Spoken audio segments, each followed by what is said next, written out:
application of AI, robotics, IoT, and cloud computing. And our first session is on machine learning and sensor for smart farming. And for that, we have with us Dr. Ashutosh Mishra. So before going straight to the session directly, I would like to introduce him first. He is working as assistant professor in computer engineering department, Thapar Institute of Engineering and Technology, Patiala, since 2013, and he has received his PhD degree from Computer Science and Engineering Department, IIT BHU, and obtained his BE in Computer Science from UP Engineering College, and has various national and international journal as well as conference papers.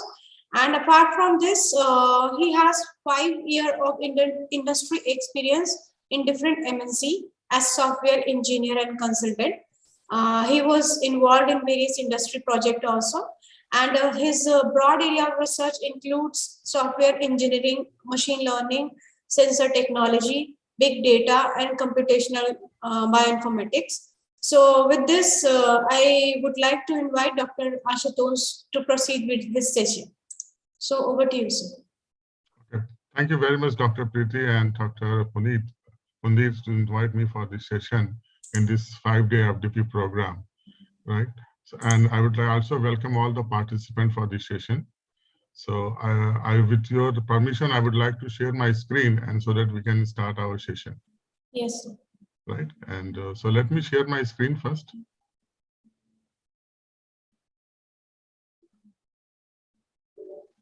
Ma'am, is it visible to everybody? Yes, sir. Okay. So let us start. So myself, Dr. Ashutosh Mishra, and I'm working as assistant professor in Computer Science and Engineering Department at Thapar Institute of Engineering and Technology, Patiala.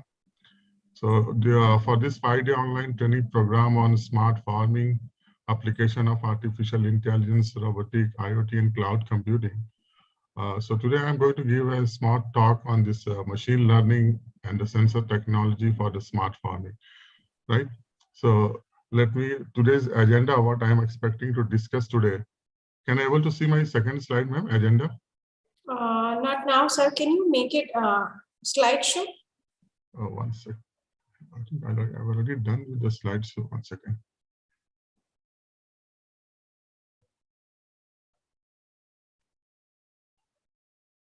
Is it visible now, agenda? Not now, sir. 1 second.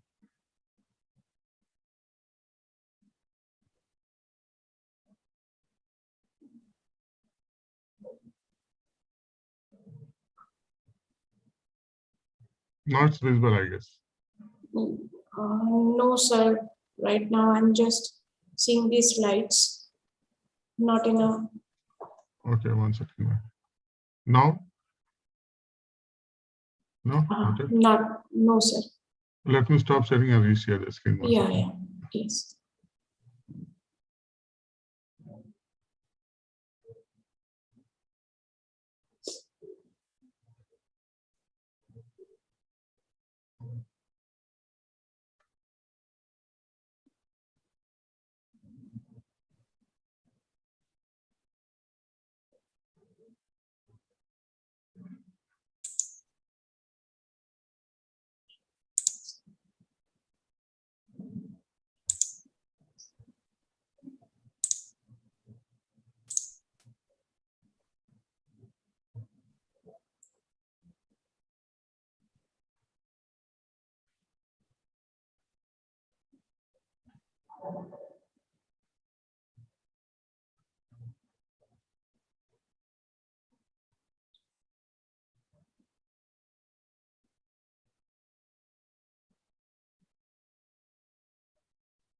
Now it's visible, ma'am?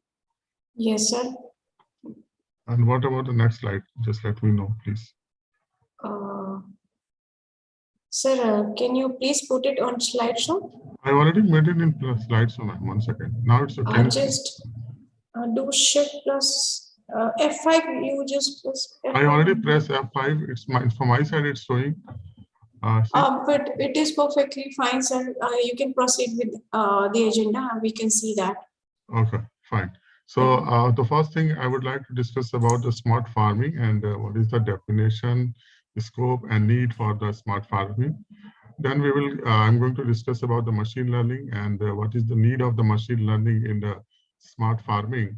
And then what are the different application of machine learning in the smart farming. And I'm also going to discuss about the artificial neural network and convolutional neural network models in brief, and how these models are going to be used in the smart farming that I want to discuss in this particular lecture.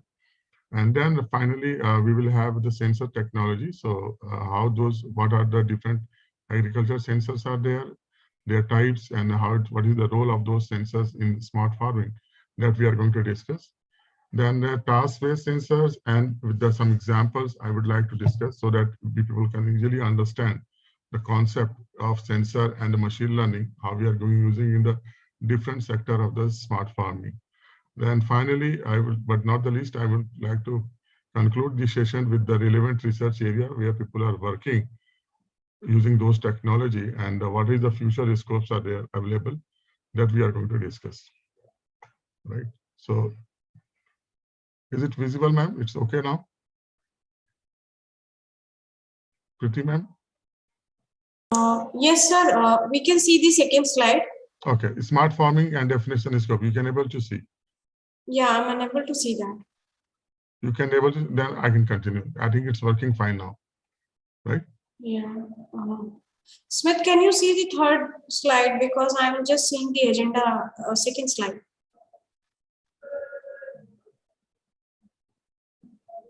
Sir, are you on third slide? Yeah, third slide, smart farming. But we are unable to see that. Let me scroll this. Can you able to see the next to next? There may be some problem. No, with sir. Sir. Yes, sir. Just एक बार stop कर दीजिए और फिर पूरा screen share करिए और फिर ये ओपन करिए आपका PPT. Okay, 1 second. Let me. So first of all, stop this sharing and. हाँ, फिर शेयर द होल स्क्रीन ऐसा ऑप्शन होगा. Screen. 1 second.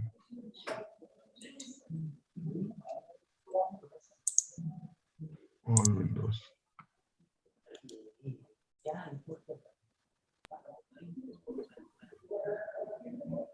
Now it's visible, sir. दिख रहा है आपको? Third slide. Yes, sir. Yeah. And what about the fourth slide now? Yeah. Visible, okay. Visible. Oh, thank you very much.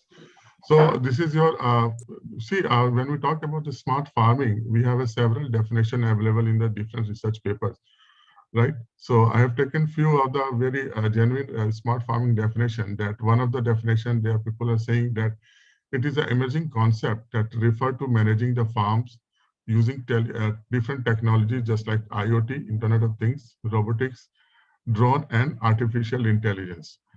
That is required to increase the quantity and quality of the product while optimizing the human labor required by the production. Another definition, again, it's saying that it's a farm management concept that used to Internet of Things to overcome the current challenges that we are facing in the food production. Now, one more definition is there that smart farm includes the integration of information and the communication technology into the farm equipment and the sensor for the use of crop cultivation and the food production system. So the things which is very common out of three definitions, you can see clearly that is the management of the farming. The farm management is the overall concept that people are dealing with, correlate with the smart farming. And the technology that people are using, that IoT, robotics, sensor technology, and artificial intelligence. So when we talk about the machine learning, so the point is where machine learning lies in this artificial intelligence technology.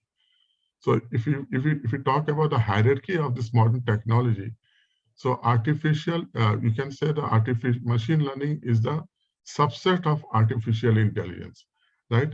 And again, if you talk about the convolutional neural network, it's again the subset of the machine learning.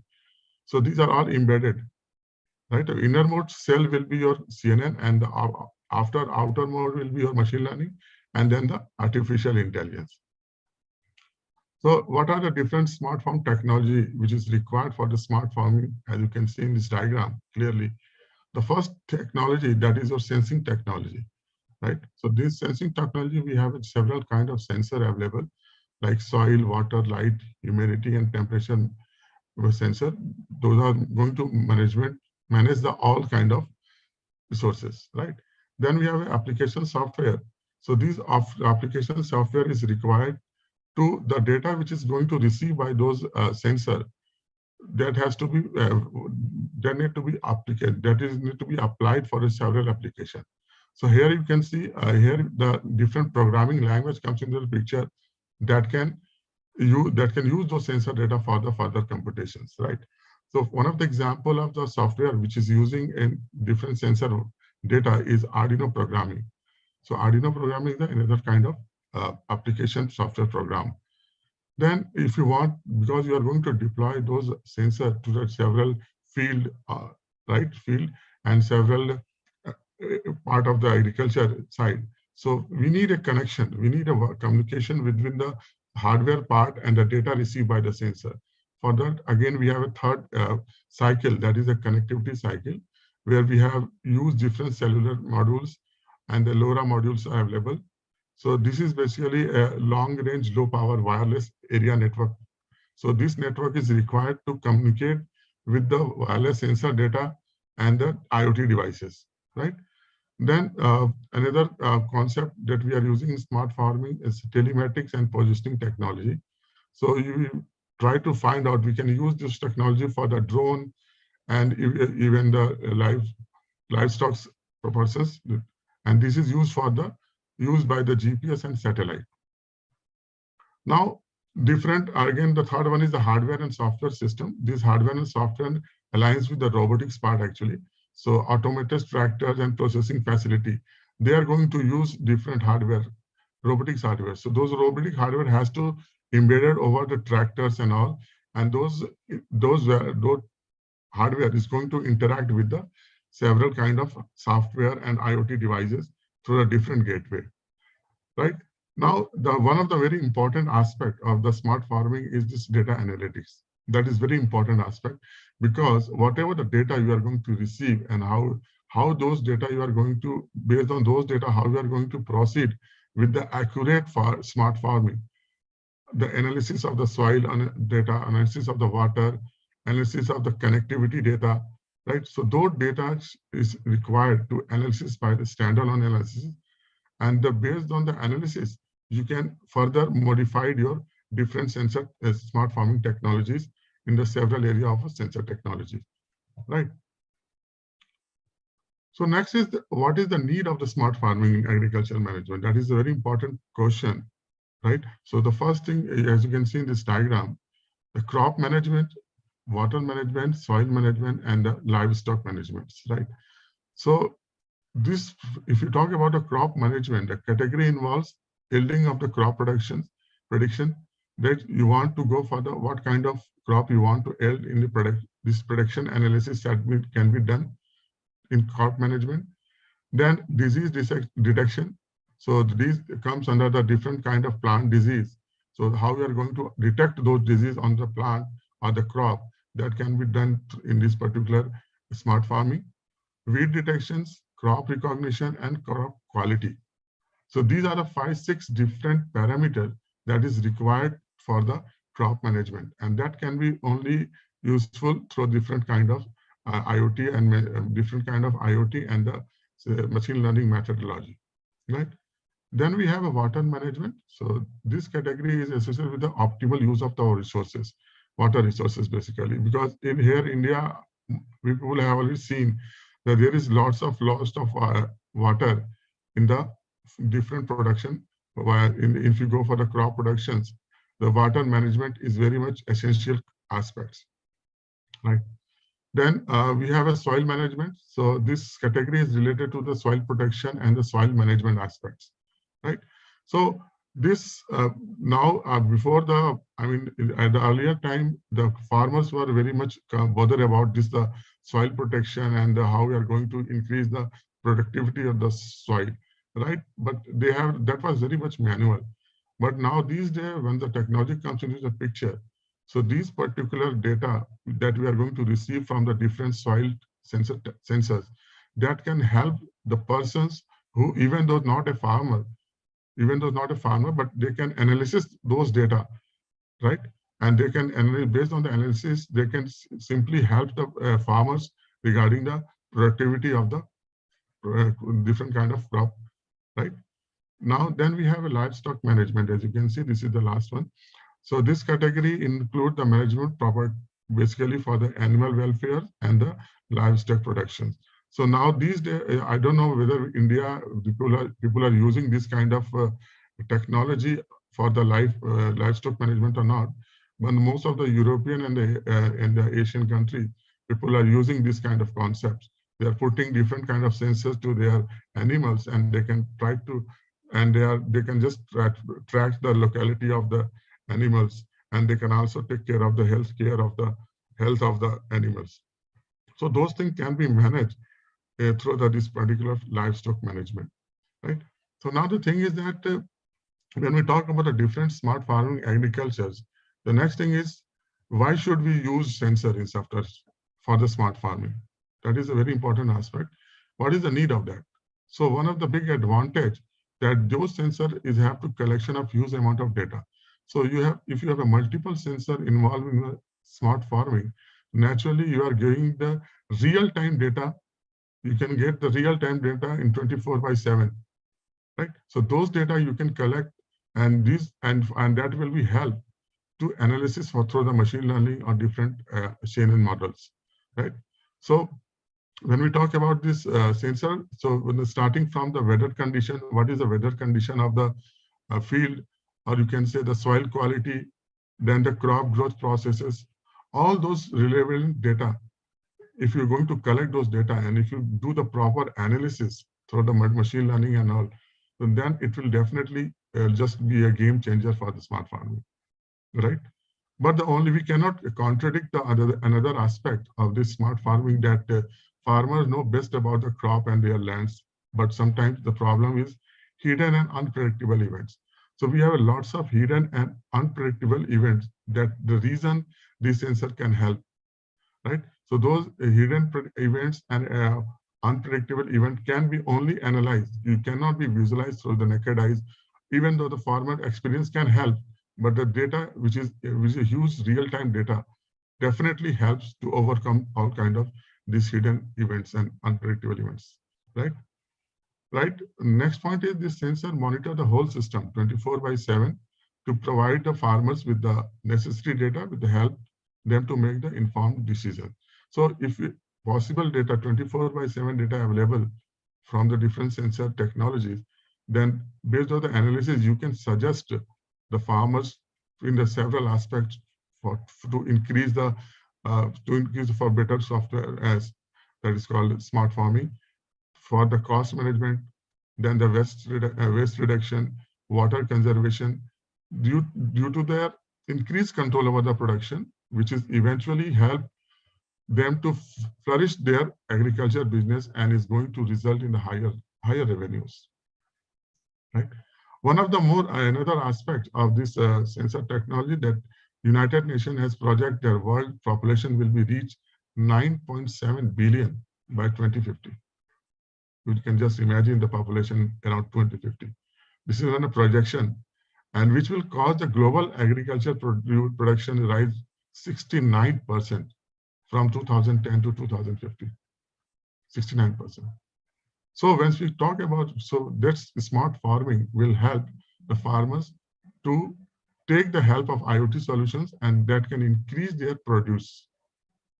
Then again, IoT is a set of future agriculture to the next level.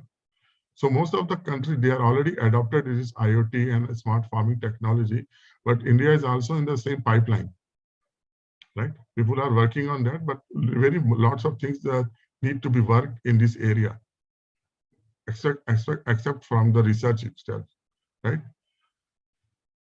So we can see we have a different sensors to monitor the climate condition and moisture, soil moistures, moist property. The optical sensor is there, then we have electrochemical sensor, then the dielectric sensors. So these are optical sensor used to the light. It basically works on the intensity of the light, right? It works on the intensity of the lights to measure the soil property and have to develop to determine the clay, organic matter, and moisture contained in the soil. Then we have electrochemical sensor. So these sensors provide the information about the content of oxygen, carbon dioxide, and different essential gases with the help, also along with their pH values, right? So this sensor electrode penetrate into the soil to detect the specific ions which is present in the soil, and based on the because the proportionate composition of the different ions should be required for the growth of the you can say the growth of the soil, right? So this can be calculated. This data can be calculated from this electrochemical sensors. Then we have a dielectric sensor. So this sensor assesses the moisture content in the soil, and the crop can be better irrigated once we know the moisture in the soil. So this aspect is very important, dielectric sensor, when we talk about the irrigation of the soil, right? So we have another kind of sensor which is available, like sensor of pesticides, as you can see here, enzymic sensors, image capturing sensor, and the gas sensor. So this enzymic sensor, the pesticides are necessary for keeping the crops pest-free and putting in the right amounts is exactly important, and putting an extra amount of pesticide can harmful for the plants and can contaminate the soil and the waters, right? Another technology, that is image vision. Image vision technology can also use to capturing the image through this image capturing sensors. So we can use the computer vision technology through the drone, so that we can capture the different image through the sensor of a particular crop, right? And that at the same time, it is you can remotely control the pesticides by using the several app applications, right? Then we have a gas sensor, that are another popularly way to detect the pest. So detection of the pest is required through the gas sensor. The plant release specific volatile gases when they are going to stress, and the chemical compound released differ from each cause of the stresses, right?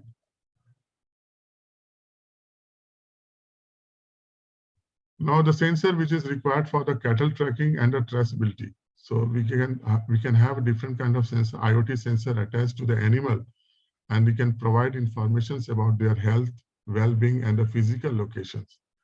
So we can use the GPS satellites that are used to determine the latitude, longitude, and the altitude of a particular sensor which is attached to your animals, right? Then again, we have a geofencing is incorporated by the different caretakers to keep the track of their livestock, right? So we have used the different location-based services, different GPS satellite, different geofencing techniques to just trace the locality of your different cattle, or you can say the animals, and also you can use through the health of the animals that we can monitoring over there through these particular sensors, right? Now, if we talk about the next topic, that is a machine learning.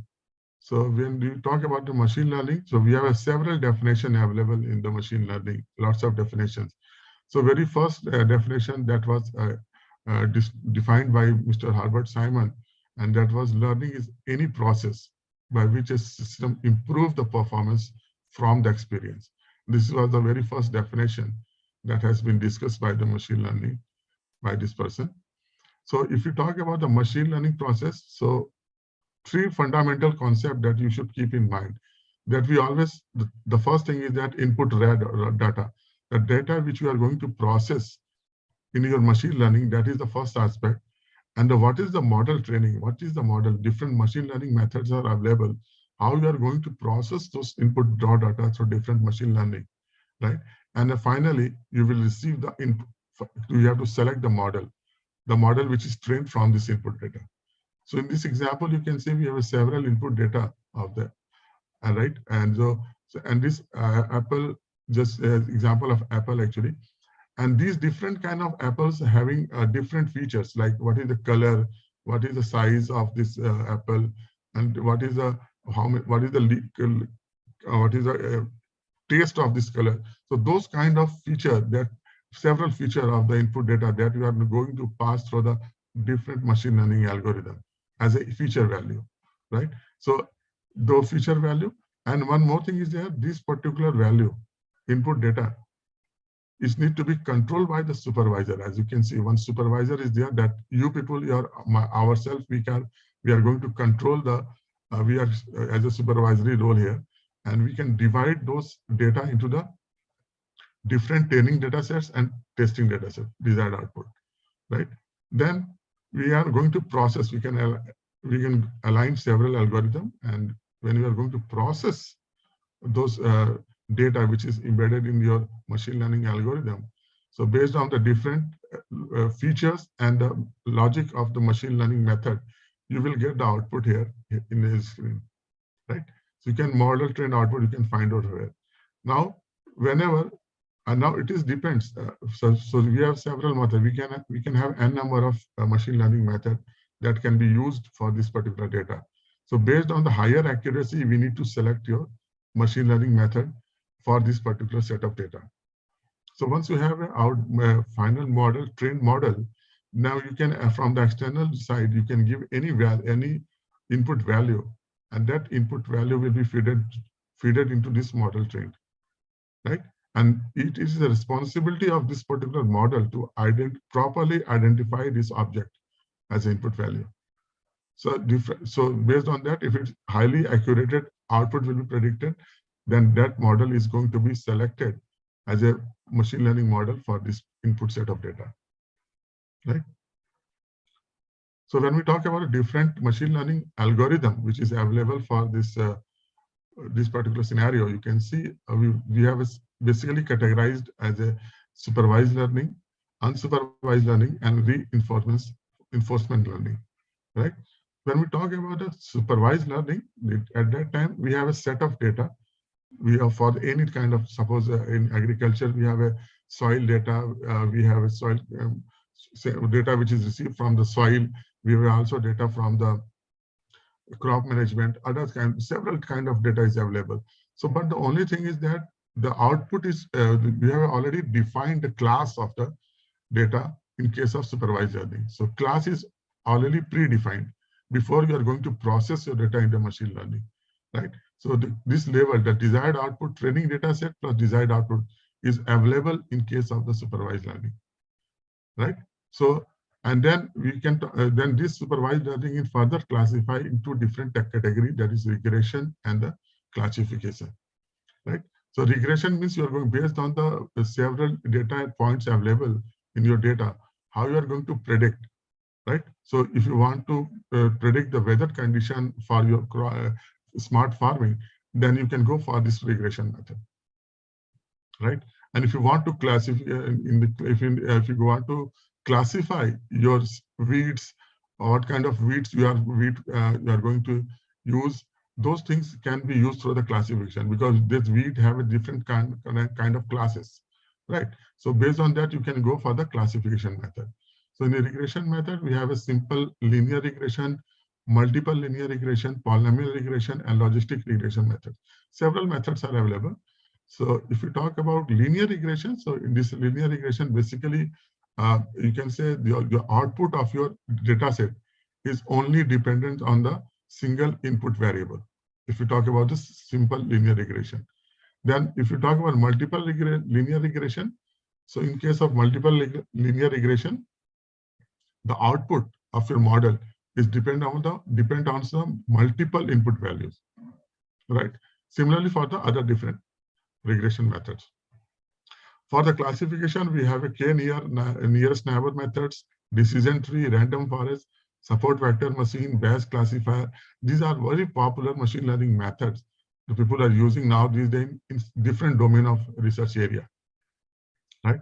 So when we talk about this unsupervised learning, so in this case of the difference between these two learning is, in this case, the training data set available, the same data set is available, but you are not having the desired output.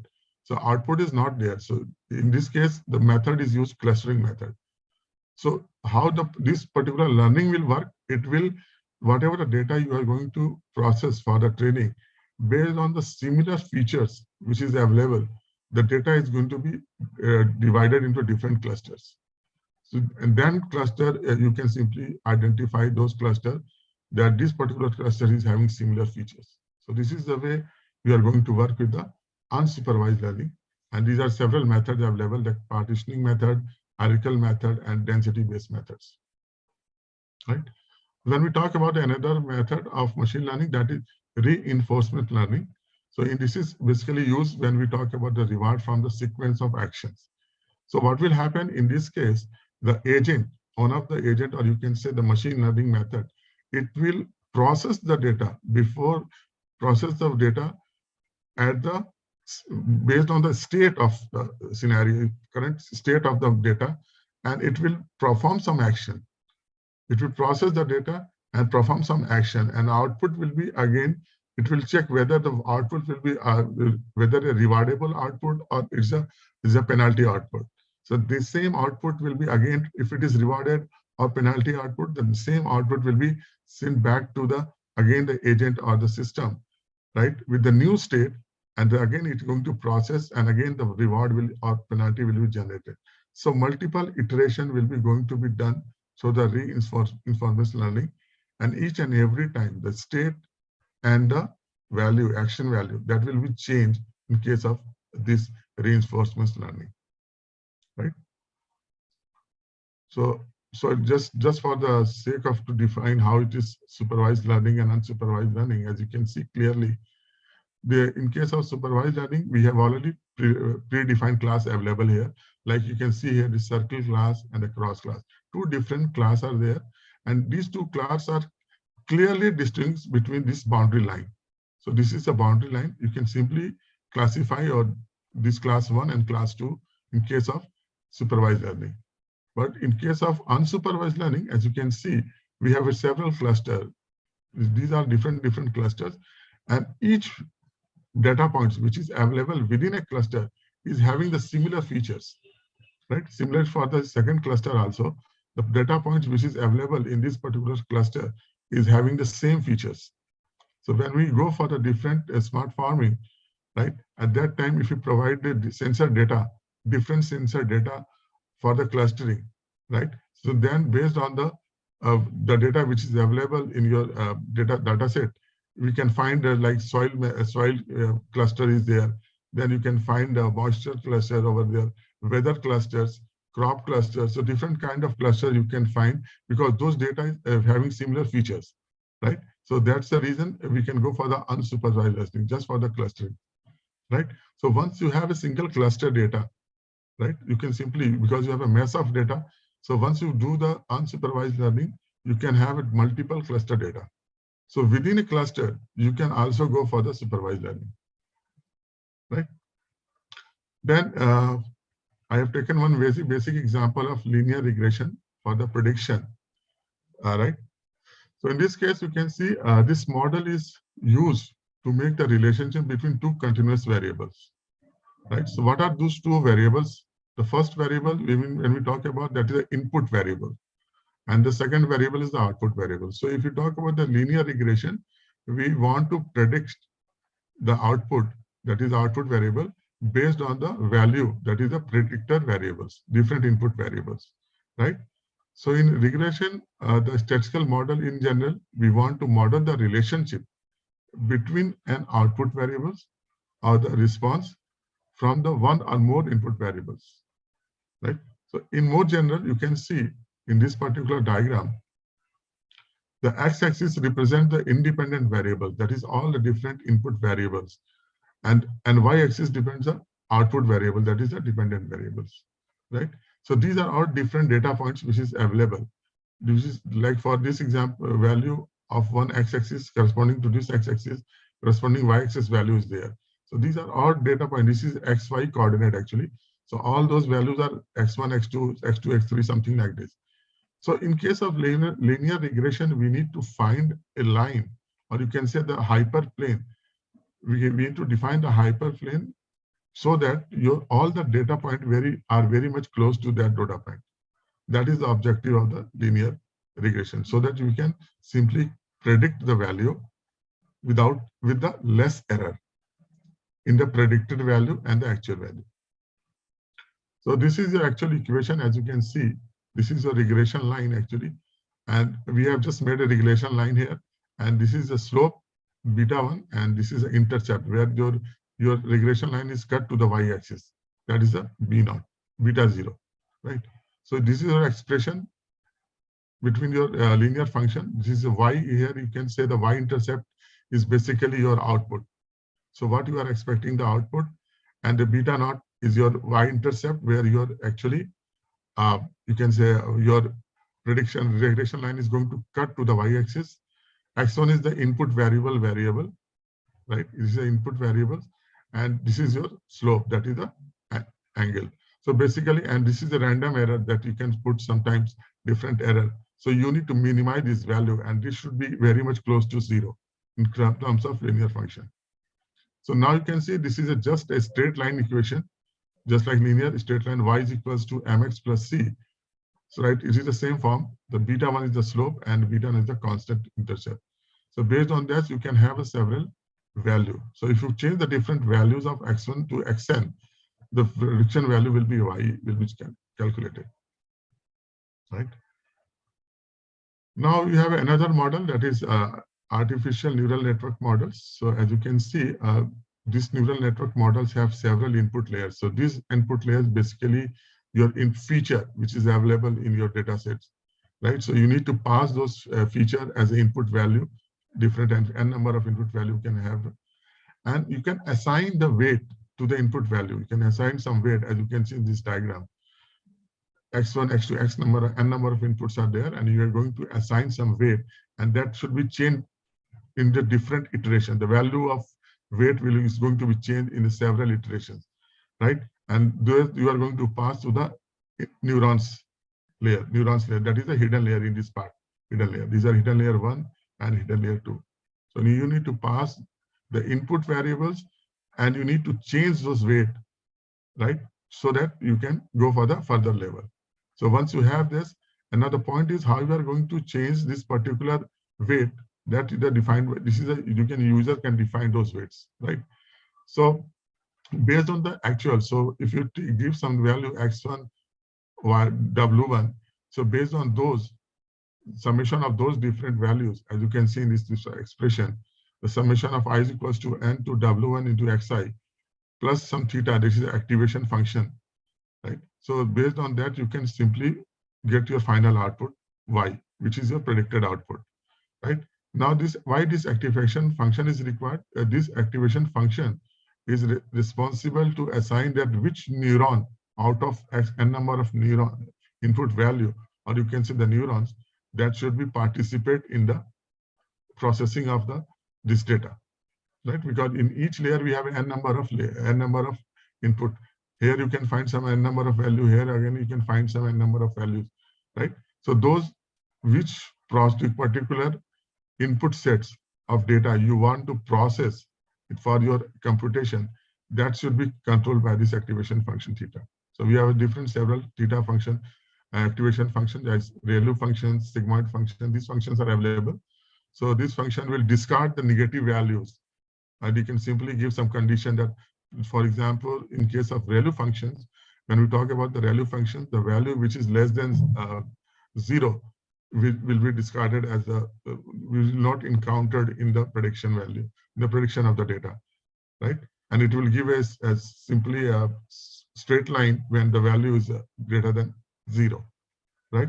So that's the reason we are using different activation function. Then we have a different convolutional neural network, as you can see in this diagram. So the point is why the CNN is required in smart farming. That is a very important question.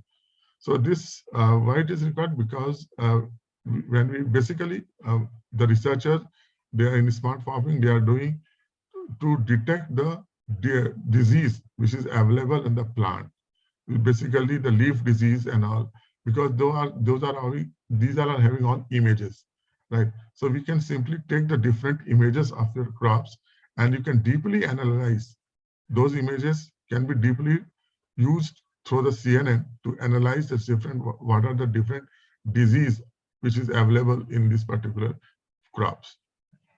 So what is the general architecture of this CNN? As you can see here we have a multiple images are available as input, right? You can just take images from the camera, or you can use some different robot that can able to capture the images of the crop and all.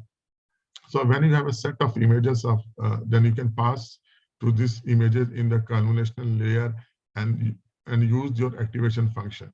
So these images basically convert all those image object which is aligned in the object which is assigned to your image into the different pixel values, right? So those pixel values either basically a M cross N matrix. It's a kind of M cross N matrix will be there. So you can use, you can change, you can transfer those images to the M cross N matrix, and since through this convolutional layer, right? And now once you have those value, those definitely lots of features will be available, because one particular image can have multiple features, right? And sometimes some features are not essential for the computation. So we need to remove those features with the several technique that is called pooling layer. As you can see, the next layer is the pooling layer.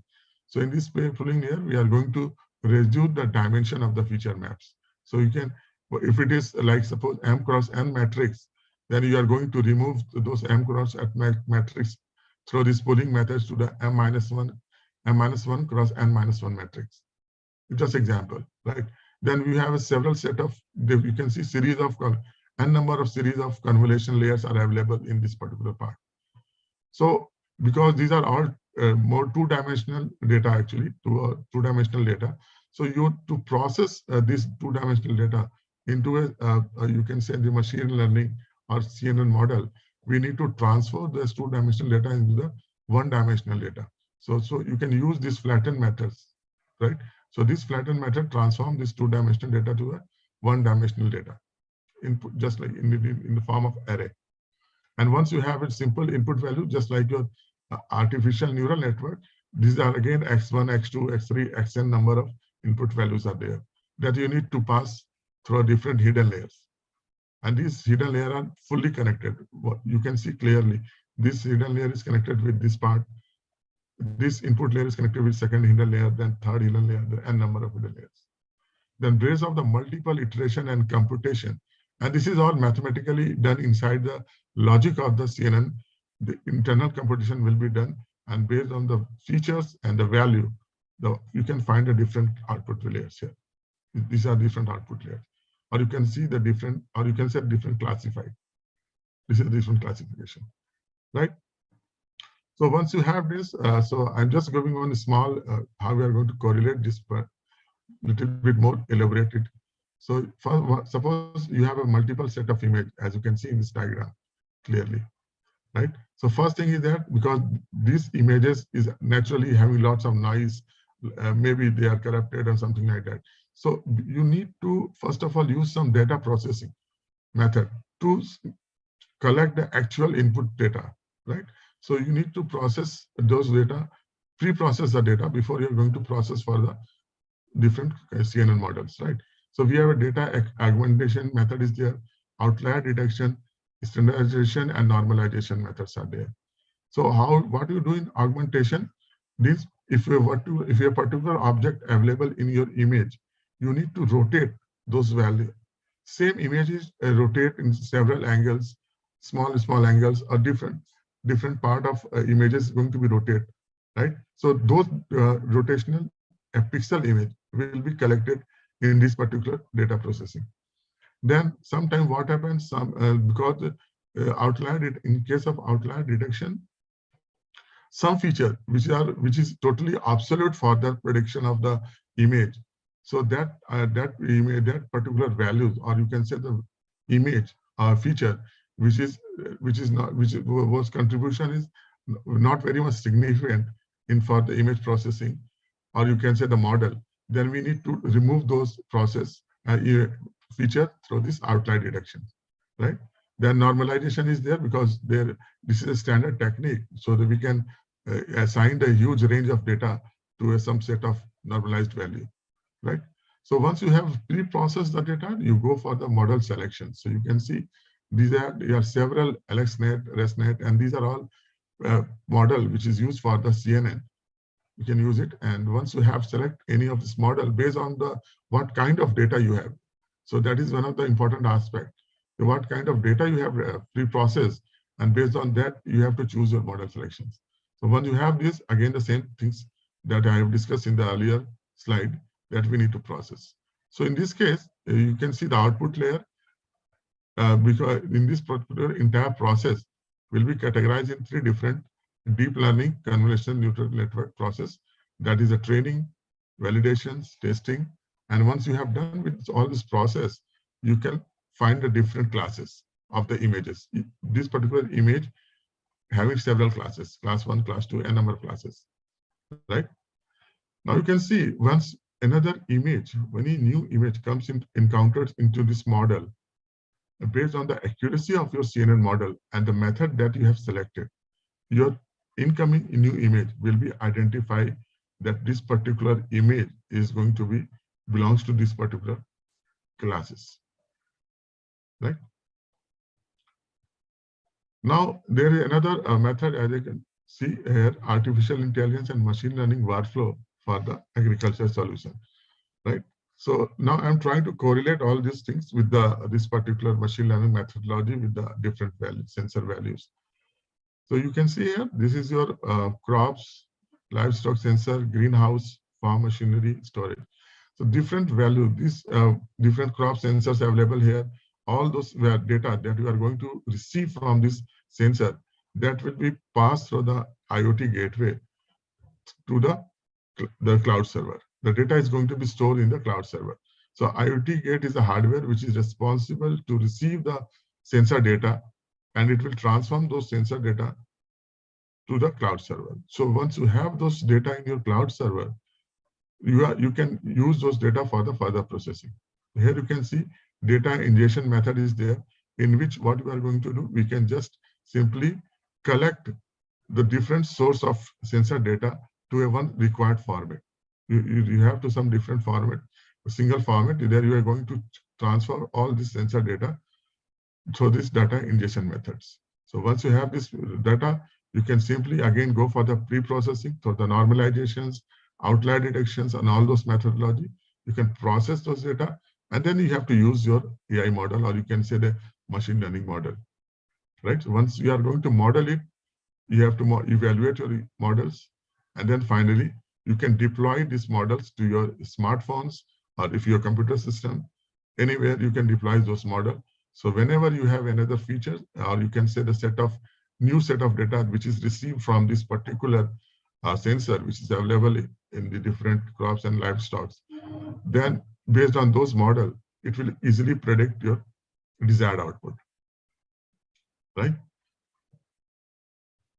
Then again, the automated irrigation system using IoT. So again, you can see here different sensor and a method you are going to use, a machine learning method for the irrigation system. As you can see, it is your crop production here. So we can put different kind of motor pump over here, right? So motor, when you have to start the motor, when you are going to switch off the motor, that can be controlled through this particular microcontrollers, or you can see a different kind of hardware which is available now these days, right? So now you can see this is your water and soil level moistures. These are all sensor available, and those sensor is basically controlled by the microcontroller, right? So now the point is, what is microcontroller? Because in terms of computer science, or you can say the electronics department, what is microcontroller? So it is not simply just like a small, you can say the processing unit, which is having capability to store the data, right? Store the data, process the data, right? And it is also having input and output port available. So all those things, which is entirely embedded in one particular chip. That particular chip is called a microcontroller, right? So you can see the data is going to be received from this sensor, and again, this data is going to be received by the microcontroller, and microcontroller is internally, they have a communication module. You can use the Zigbee communication over here for the wireless communication, right? So then Zigbee will throw this data through the IoT gateway, and the IoT gateway will again send to the data to the IoT cloud, and the application part, that is your irrigation and scheduling management, which is app which is developed in your simply mobile phones, that can be controlled through this particular process. So once you are sitting over here, you can simply get the alert, or you can see the message in your smartphones through this particular data, the sensor data which is received from this microcontroller and IoT gateway. So based on that, you can simply control manually. You can program such a way that you can automatically, even though you are sitting far away from the field, you can simply control this irrigation control. Either this particular sensor can control, or you can manually control from this particular app which is developed in the smartphones, right? So I skip this part. So I will take one more very basic example to understand the artificial neural network model in predicting to yield of mechanically transplanted rice from the transplanting parameters. This work is already defined in the this literature, this research paper actually. So this mechanical transplanting is gaining properly as a cost saving and on-time operation with less labor orientation in the rice cultivations, right? So in this case, one experiment has been performed to investigate the relations of rice yield, right, for the 4 mechanical rice transplanting parameters, as you can see here. So these are the 4 based on these 4 different parameters, we need to predict the rice yield.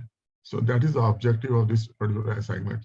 So first is seedling density in the tray, or mishing hills percentage, floating hill percentage, and the seedling number of per hills. So based on those values, we need to predict this rice yield production, right? So this is the actual objective of this example.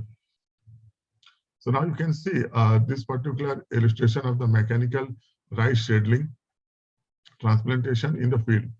So we have this tray which is going to throw this particular rice shielding over here, and this particular area is missing. You can see this is called missing hill actually, because there is no seed is transplant on here. So that's why it's called missing hill. Similarly, you can see then another diagram. Here again the missing hill is there, as you can see this circle, and there is a floating hills. So floating hills means that your most of the seeds have already floated into the water, right? So these are the demerits. The missing hills, floating hills, these are all the demerits. It's a negative part of your seeding, right? So how you are going to predict the actual seeding, how much you have actually seed your crop in this entire field, right? So actually suppose you have seed n number of seeds, right? And out of those n number of seeds, these m number of missing hills are there, and you can say the k number of floating hills are available, right? And based on the different density area also. So these, just like I have discussed in the previous example, so those based on those parameters, we need to predict the yield cooperation here through the ANN model. So this is again we have already discussed. This is our ANN computation method, right? Where yi is the output from the ith layer, and wi is the weight which is going to be calculated in the ith layer, and xi is the ith input, and theta is the bias input, right? So when you talk about in this particular experiment, they have taken the 160 data points, that is 160 row they have collected from the value, and they are going to process those rows to the NN methods. So here you can see 2 different models has been discussed just for the point of comparison, right? So regression model and ANN model. So in the regression model, you can see, just like I have discussed, y is equals to mx plus c, the parameter which is responsible for the yield of rice. As you can see, this is your initial parameter. This is the y-intercept. That is your beta. This is a beta naught actually. So this is your beta naught, and these are a different function. That is a SD stands for seedling density, and this is a constant value, that is slope. Then find a constant value 1.31 for the seedling per hills, then missing hills. So this formula has been designed. The regression formula has been defined based on the different parameters, the SD, SH, M, and F. These are all input variables. So based on that, the computation has been done using this formula. Now for this ANN model, the same data set has been run through the 3,500 iterations, right? And the validation error has been checked through the 2,875 iterations, right? So once you have done with the different statistics analysis, these are all you can static analysis for the linear regression model. The R parameter is these are performance measure actually. R square, R squared value, standard deviation. So these are value that we have computed based on the data set which is processed in the regression model and that your ANN model. Similarly, for the statistics value for the different ANN model, you can see training data set, mean absolute error, ME is there, mean absolute percentage error, mean squared error, R squared error, based on that, we have different output values are there in this case. Now, if you are going to transform, so this is the actual snapshot of the data set that we have taken to process actually. So you can see the different data points, 20 data points have been taken as a testing purpose, right? And these are our seed density, that is number of seeds in per centimeter square area. That 4, 3, 2 like this, these are the number of seeds. So basically, normal farming range, people are using 2 to 4 is an appropriate range actually. So this is the range of seed density. Then we have a sending per hills, that is your per hills area, how much seedling you are putting, that is number is 3, 2 like this. Then missing and float value percentage is here, the 3.57 and 3.57, this value. And you have actually yield 779 gram in per meter square area. So this is actually based on these parameters, 4 parameters, you are getting your actual prediction in 779. Right. So once you are applying these machine learning models and the regression model, the actual you can see the value will be 789.46 and here it is 764.71. Similarly, for the different data points and different input values, you are getting the actual value and the ANN model and regression model values. Right. So this, how you are going to transform this, you can see if you go to the result analysis of this work, you can simply say out of these 0 to 20 data points and yield percentage here, yield gram in per meter square, you can see the this arrow, this vertical arrow of orange color is for the actual yield. Then this blue ANN predictions, and this is your regression prediction. Actually, you can see.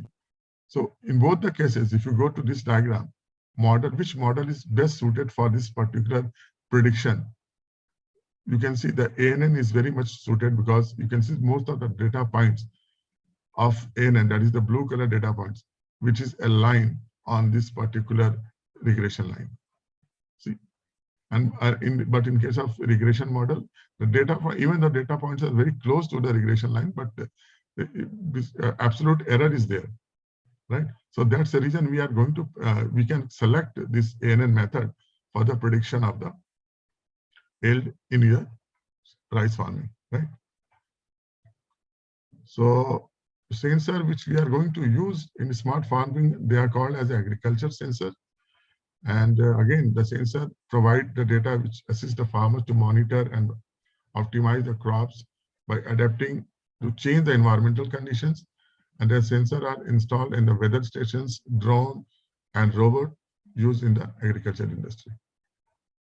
So these are all optical sensors. So you people are from the agriculture, you people know this, what is the role of this agriculture sensor very much. I just want to brief it. Electrochemical sensors available, right? Again, this is used for the calculate the pH value of your soil. Then again, mechanical soil sensor that is used for the, basically used for the soil and document the forces pressure applies in the scales. Then mechanical resistance in the unit of pressure represents the ratio of forces required to enter the soil medium, right? Then you have a dielectric soil moisture sensors are available. Again, it is used for the moisture sensor. Then location sensor you can implant in your different GPS satellite to monitoring your actual range and distance and height of your required area of your production that you can control through the agriculture sensor. Airflow sensor, again, it is used for the, basically used for the pressure needed to push to decide the number of amount of air into the grounded at a prescribed depth. For that, we have airflow sensor. So these sensors are available. So my concern is basically I'm not going in depth level of this how this is work. I just want to know how the data is going to be collected from this and how we are going to use those data, right? So that we can help the for farmers and all those. These are, again, you can see different kind of sensor available, which people are using in the basically in the smart farming. The gas sensor, this MQ4, MQ7 used for the carbon monoxide sensor. Then we have DHT11 for the temperature sensor, then ESP sensor, which is used for the Wi-Fi module, and the soil moisture sensor that we are going to use, right? So I need to skip this part. I don't want to discuss this ultrasonic. Okay, I have some time. So let me just brief you about this ultrasonic sensor, and I will demonstrate one small example that how this ultrasonic sensor will work in the processing through the Tinkercad simulator, how it actually work and how we are going to make a prototype to use those ultrasonic sensor. So as you can see, this ultrasonic objective sensor is basically responsible for the obstacle detection and to calculate the distance of the obstacle. That means how far the obstacle is there from the ultrasonic sensor. So this sensor may help, can help for your livestock management and all, right? Because it can able to detect your obstacle, right? So you can see this particular, the model name of this ultrasonic sensor is SCSR04, and it is a 4-pin configuration. That is a VCC, trigger, echo, and ground, right? This is a 4-pin configuration. Now, what is the working principle of this ultrasonic sensor, as you can see here? See, there is two different, you can say the module which is embedded in this ultrasonic sensor, that is called trigger and echo pins, right? So what will happen once you are going to impose this particular sensor in your experiment, or you can say in your application, when you are going to use this ultrasonic sensor in your application, then this module will throw a sonar waves, right? So the module will throw a sonar waves, and this sonar wave will move around the environment. So if it is encountered any obstacle, right, then that obstacle, that waves will be collides with the obstacle, and it will be received by the another module, that is the echo module, right? So an echo module will receive the value after the collision with the obstacle. So once you have thrown some sonar waves, it will, if it is obstacle is not there, it will be entire sonar wave will be absorbed by the environment. But if obstacle is there, that it will collide with the obstacle, and it will receive the echo pin. So that's the reason only two objectives is there for this sonar ultrasonic sensor. That is, first is detection of the obstacle, and second thing is calculate how far is object is there from the ultrasonic sensor. These two objectives, and this is work basically in the pulse, sonar wave pulse actually. So I will give one more detail. So now you can see what will happen once you put your trigger pin. As you can see, this is your trigger pin here, right? Trigger and echo pin. So to work this ultrasonic sensor, you need to make your trigger pin high for some duration. That is, the duration is 10 microseconds. So during this period, the wave will be thrown. Total 8 number of pulses. Total, you can see here, 40 kilohertz pulses will be thrown from the module. And for that, you need to make your trigger pin high for the 10 microseconds. So once it's high, the 8 pulses will be thrown from this module. And if the obstacle is there, then obstacle will be collides. Waveforms will be collides with the obstacle. Each and every waveform, you can see each and every, because 8 waveforms is there. Each and every 8 waveform need to collide with the obstacle, and that has to be received by the echo pin. And to receive that particular waveform, your echo pin should be high. Practically, it should be high, right? So I will demonstrate this particular example. So this particular Tinkercad simulator, I think it should be shared. One second. Preeti ma'am, can you able to see my simulator? Yes, sir. Yes, sir. Okay. So see, this is small demonstration. Just you can understand. Yes, easily. sir. Go ahead. It's loading actually. I already made earlier. I just want to demonstrate it. Yeah, now you can see how this, is it visible, ma'am? Yes, sir. So this is the ultrasonic module, as you can see, and this is your Arduino board, that is your which is having a microcontroller over here. So this bigger chip actually. So most of the time people are very much confused. They are saying this particular Arduino board is a microcontroller, but practically it's not a microcontroller. Even though the role of this particular Arduino board is totally depends upon this backbone of this board, that is your microcontroller. So this microcontroller is ATmega 328P. This is the model name. So most of the Arduino board is using this particular microcontroller, right?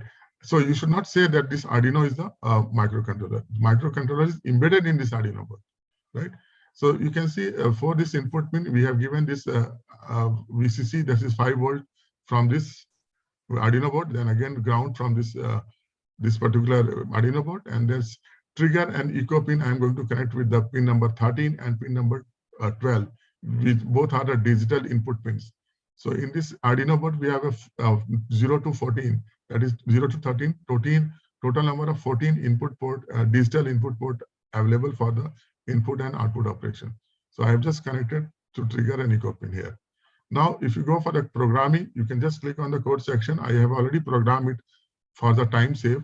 So I have initialized. First thing is that you need to initialize your hardware, right? So I have initialized this hardware here, trigger pin 13, echo pin 12, right? So I have initialized this physical connection is done here, and in programming, I have initialized these two variables. Now the two things that we need to compute in this particular ultrasonic, that is duration, that is how long your waveform is actually existing in the environment. And second thing is distance, second variable. So this distance is how far is the obstacle in the front of the ultrasonic sensor. So when we talk, and the programming language which we have used here is of course Arduino programming, as you can see. And this programming language is basically used to default function setup and loop function. So in this setup function, we need to again initialize your variables, which is a one-time initialization. So you can see serial.begin, this is a class. This is a function which is responsible to stabilize the serial communication from this USB port to this particular ultrasonic and the Arduino programming. So serial is the class, begin is the method which is responsible to initialize the serial communication in case of a sensor data, right? And this 9600 is the bit per second data rate, that is the baud rate. This is called baud rate. So initially what you want to do, the actual principle is you need to make your trigger pin high. So for that, you need to make the output will be, because you need to throw the output. So that's the reason second parameter will be your output, and you need to call this function pin mode. So this pin mode function is having two parameters, trigger pin output, then second variable is echo pin, and it is going to receive the waveform. That's the reason second parameter is your input parameter. Now, as I have discussed, first of all, you need to make your trigger pin low for 2 microseconds. So you can call this function digital write, and you want to make your trigger pin low for 2 microseconds only, because initially maybe some kind of waveform may be available in this particular sensor module, right? So we need to reset it. We need to flush out the old earliest data. For that, we need to just reset it initially. Then you can make your trigger pin high for 10 microseconds, right? And then once you make it high, then the waveform will be thrown from this module, ultrasonic module, right? So after that, all the 8 form will be thrown from this module. You again make your trigger pin to the low. That means you need to reset it. So during that period, that if all the 8 waveform will be thrown, that has to be received by the echo pin throw, and it has to be assigned to the local variable here, duration. And here you can see I have used one function, that is pulse in function. So this pulse in function is responsible to receive the pulses that has been thrown from that has been received by the echo pin, and again you need to make it high. So once you have those pulses that has to be received after the collision with the obstacle, that has been assigned to the duration. So once you have this, you can simply calculate, because calculate the distance of your obstacle obstacle from the ultrasonic by using this formula, duration into 0.034 divided by 2. So what is duration? That you have already collected the time the waveform exists in the environment, right? And 0.03 is the speed of the sound, and I have converted into the different unit, that is in centimeter per microsecond. Basically, it's 340 meter per second. The same is going to be converted into the 0.034 centimeter per microsecond. And we have divided by 2 because your waveform is actually traveling twice, right? Your waveform is actually twice of distance, starting from the module, collide with the obstacle, return back from the obstacles to the eco-pin. So that's the reason we need to divide the distance by 2. Then you can find the actual distance, and those distance you can simply print using this function, serial.print and distance. Right? Now, if I'm going to start a simulation, now you can see if there's no error, your simulator time has already started. See, right? And if you want to see the output, right? So let me scroll it a little bit down, right? Now, if you want to see the output, you need to click with the serial monitor here. As you can see, this is the serial monitor. And if you click your ultrasonic sensor, one second. I think there's no problem. Let me start simulation again. So now you can see, I'm going to click on this sensor here, and you can see the range. This is the range actually. This is the obstacle. This circle is your obstacle, and you can move. This is the great shaded area, is the actual range of your ultrasonic sensor. This is the actual range of your ultrasonic sensor. So whenever your obstacle is moving, you can simply find the distance of your obstacle, and that has been shown in the serial monitor 123. Here it is 125.8 centimeter, because this tolerance based due to the simulation only, right? So this is the way you can simply work with the obstacle. Once you have this value, how far is the obstacle from your ultrasonic sensor, then you can use further application. You put some alarm to your livestock, so that within if any obstacle align before 180 centimeters, you can put some buzzer alarm so that the person can identify that, okay, there is some kind of danger with the livestock or in the animals, right? So let me stop this sharing now. I need to back to this my presentation. Pritimam, I have resumed my presentation? I can't see right now. Yeah, now I can see. Okay, one second. Is it moving, right? Yeah, right now it is in third number of slide. Third only? 43 now. 43, 46. 44, yeah.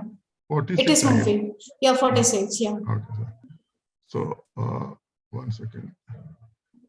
So let me discuss about the research so far we have done, what exactly research people are doing in this smart farming using machine learning, because this is very important to understand this point of time. You can see in the several areas, just like prediction of soil properties and the weather condition in the smart farming. See, the different research paper has been published and people are working, and they have used the different attributes. Like the first case, people are using soil surface humidity, right? And they have used a different location for their experimental performance, right? They have different location. And the very important part that I need to discuss is the machine learning algorithm that they have used.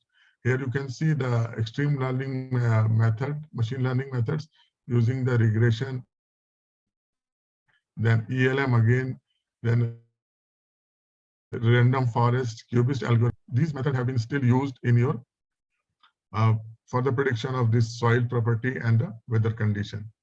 Another research for the crop yield prediction, again, you can see this is several papers published, and they have used determine the yield of the wheat crops, the area where they have used, what are the experimental setup they have done for this. And again, the machine learning, assemble machine learning, there is boosted regression tree, SVM, then deep learning, again regression, then recurrent neural networks. These are different machine learning has been used with actual performance measure. See, these are the performance measure for this crop yield predictions. Then the disease and weed detection, you can see again, lots of people have worked in disease detection in the cassava crop, and then they have again set up this experimental in Uganda, and then you have used healthy plant leaves images.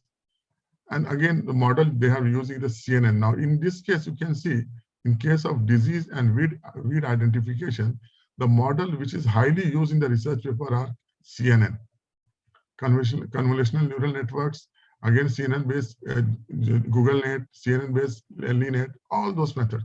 Most of the paper they have used in CNN, and with some accuracy rate, you can see 99.3, 93, something like that. The reason is that because this particular section of smart farming, basically they are using concerning about the images, right? So that's the reason the image, when we talk about the different processing of the images, then we should preferably choose for the CNN, because but the data which you are going to collect is very huge, and we need to process the data is a very minute level, right? The fast processing, storage capability, and the different feature selection method and execution time. These are the several factors which is responsible to choose this particular CNN model in different kind of disease and weed identification. Then for the drip irrigation, as you can see, again, some NN methods, BPNN methods, multi-layer process regression algorithms, and the different experimental setups are there, right? So I just want to focus basically in this area where that if you are very much concerned in the particular area of the smart farming, like deep irrigation, seed and all, so which algorithm, machine learning algorithm, that is you should choose preferably instead of randomly selecting the different machine, thousands of millions of machine learning algorithms people are using, different combination set, right? So this is the focus that this literature paper can help to choose the particular machine learning algorithm, which is a very domain specific for the smart farming. Now you can see this is the current scenario of last 10 years, the Google trend, where people are using IoT in agriculture and sensor in the agriculture. So initially at the time of 2010, here you can see the rate of sensor was in agriculture is higher than of the IoT, because that time IoT was not put in picture. In 2014, that they are trying to correlate each other. Here you can see, because this time IoT comes in the very much in the most of the sector of research, not especially in the agriculture, but most of the sectors, right? So once you increase after 2017, here you can see that the IoT in agriculture is dominant than the sensor technology, right? So because this is IoT in agriculture is why it is dominated. The reason is that even though the sensor data is somewhat, you can see sensor technology is somewhat very much steady. There's no much variation in the data, because this data is usually some smart that the sensor has been built in the market, and you can get a different set of data. The data is the same. Data is not very much different, but how we are going to use those sensors by the combination of different IoT techniques, that is going to be boomed in this particular after 2017. So this is going to be boomed here. Now, if you talk about the research articles, we see this is very important to discuss. Now you can see a scholarly article doing smart farming over the time. So from 1970 to till 2020, you can see these are all the publications, books, dissertation report, book chapter, journal articles, and the conference paper that people have worked regarding your smart sensing, smart farming, right? So see, initially up to 2000, I guess 2002, there is no significant change. You cannot imagine. After this 2002, there is a gradually increase in the number of publication in this research area, smart farming. See, now you can see there is another change in the area of in year 2016.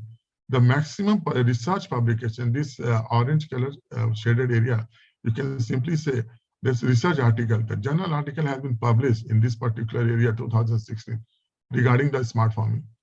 Similarly, for the other area, the conference paper, the proceeding and the books and all. Then again, there is some declination, and this is very important. 2019, you can see in 2019, there is a drastic change in the publication. See, you can see.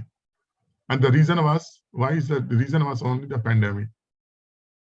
The pandemic time, people are very much free with the set of research.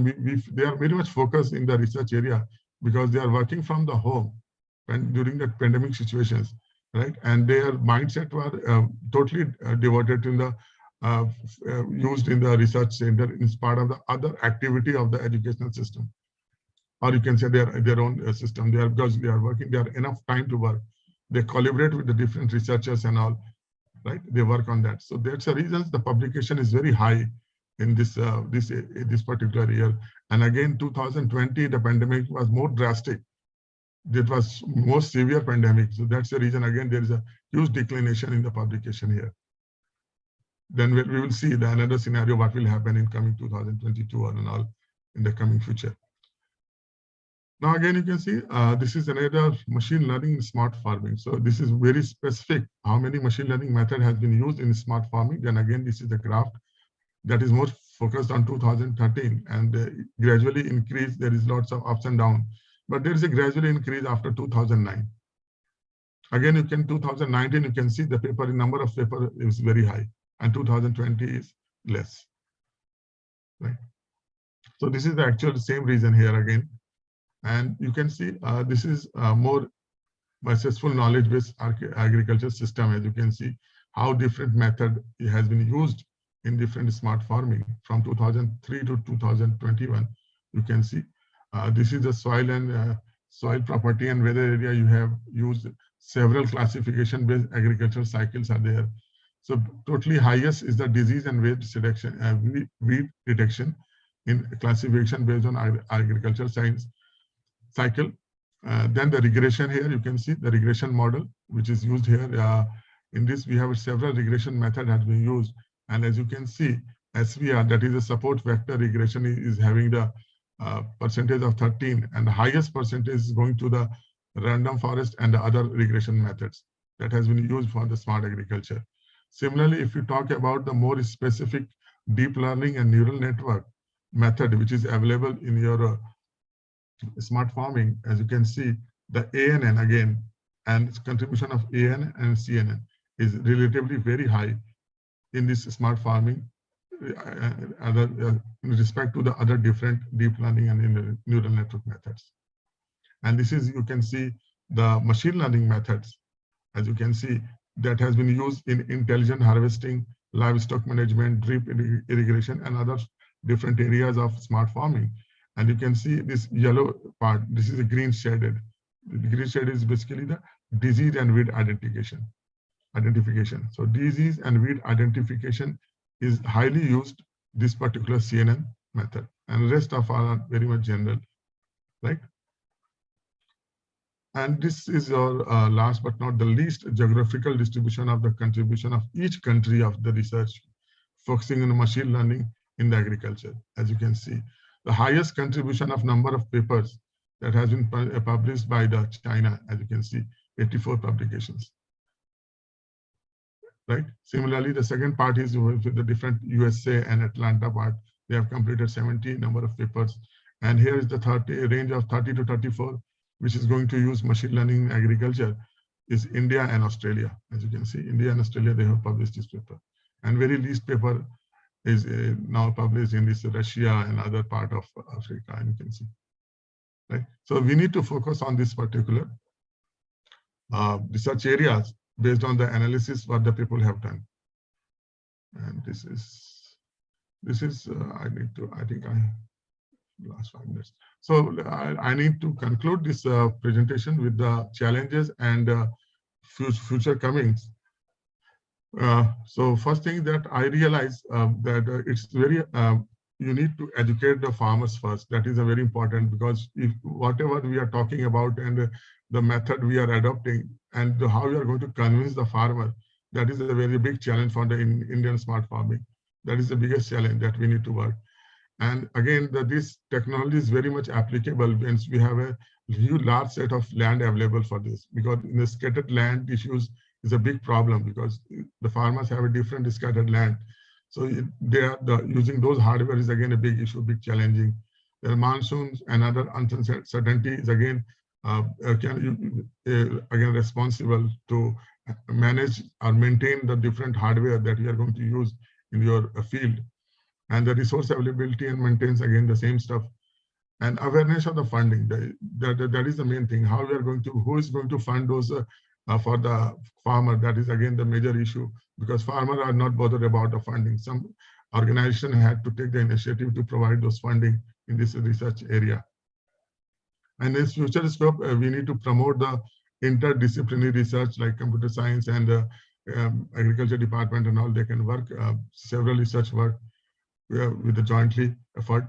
And then project proposal grant we need to send for different funding agency so that we can have some good research proposal for the life. And focus on the implementation of the proposed work, right? And how we are going to publish the research paper. So the interdisciplinary way that should be done.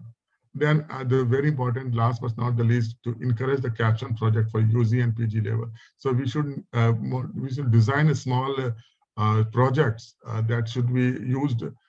And those projects has to be done by the undergraduate and PG students, and with a small level, the prototype has to be designed, and then they are going for the further implication in the real life scenario.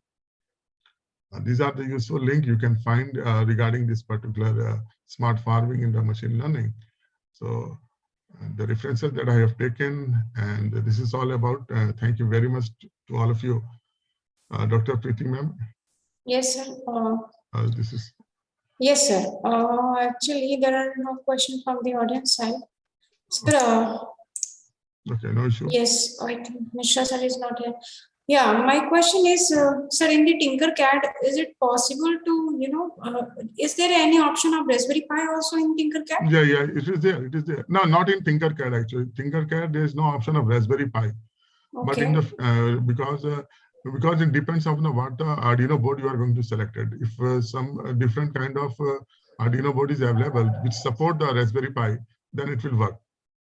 Physically, the people can work on that.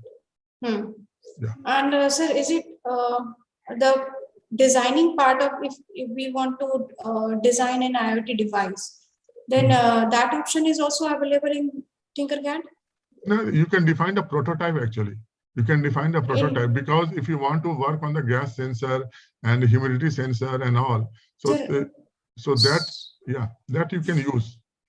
So is there any option to design those type of devices on Tinkercad? Yeah, it is there. It is there. That option is there.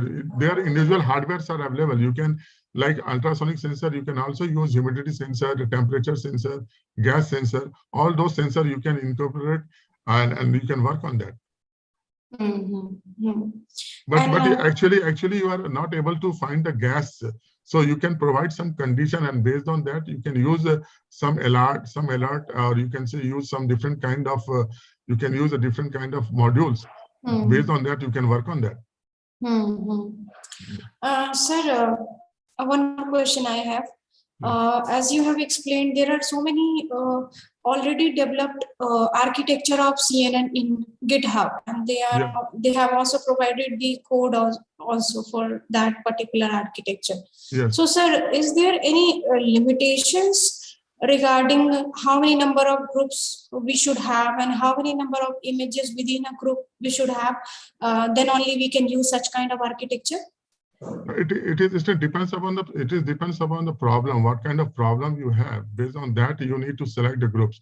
So that's why I have suggested you that you should go for the small group of student in UG and PG level, and they should go for the small project. They can, first of all, they can understand the concept of hardware that they are using in the smart farming and how they are going to work with the programming. So that is the main thing. So choosing the appropriate data set, because huge data set you are going to generate. So if you are going to how you are going to use those data set with your application, domain specific application, that is very much important. It is not like that whatever data you collected is simply apply to the machine learning and get some kind of output. That is not a feasible solution. So you should know about your objective, what exactly you are looking, and what kind of data you are there, and how you are going to process the data, and what are the different. That's why I have shown the different research, which machine learning method people are using in the different domain of the smart farming. So we should focus on those research work. Sir, in CNN, is there any thumb rule to use minimum this number of image for detecting No, that group? it is not mandatory actually. Okay. It is not mandatory. Yeah.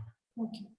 Sir, thank you very much for your knowledgeable session with our sharing with our participant, and it was full of amazing information. And sir, we have our next session also, which is taken by Mishra sir. Mishra sir is in the room. So we will move towards our next session, sir.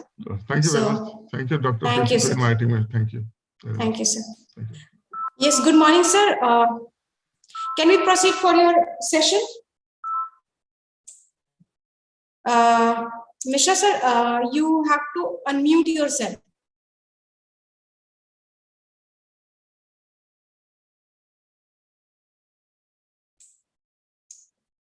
Mishra sir, am I audible to you?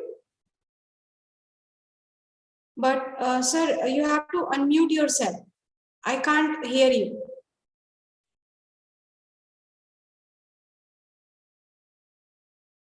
So there must be an option in your Zoom window, mic option. You have to just click that.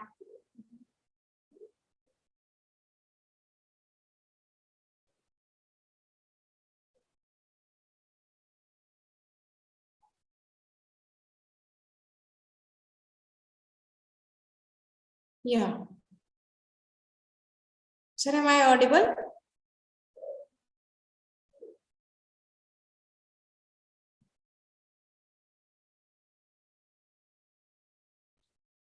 Hello.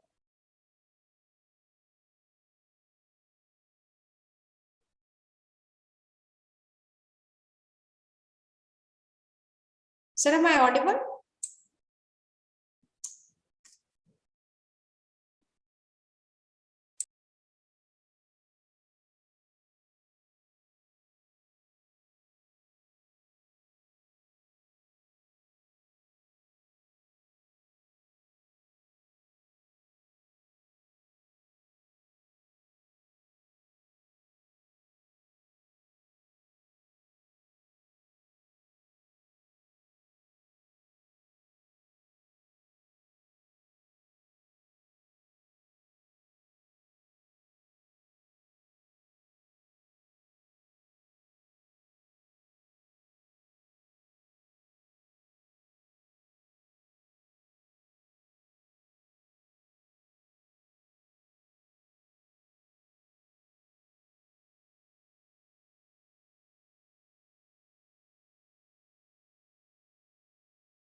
Dear participant, please wait for a few minutes. We are actually trying to catch our next speaker. Just be patient for some moment.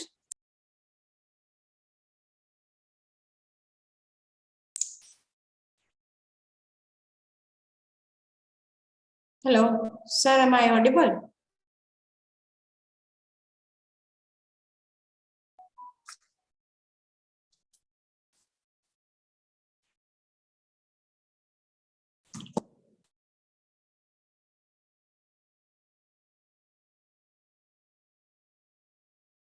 Sir, am I audible?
Sir, Abhi, I can't hear you.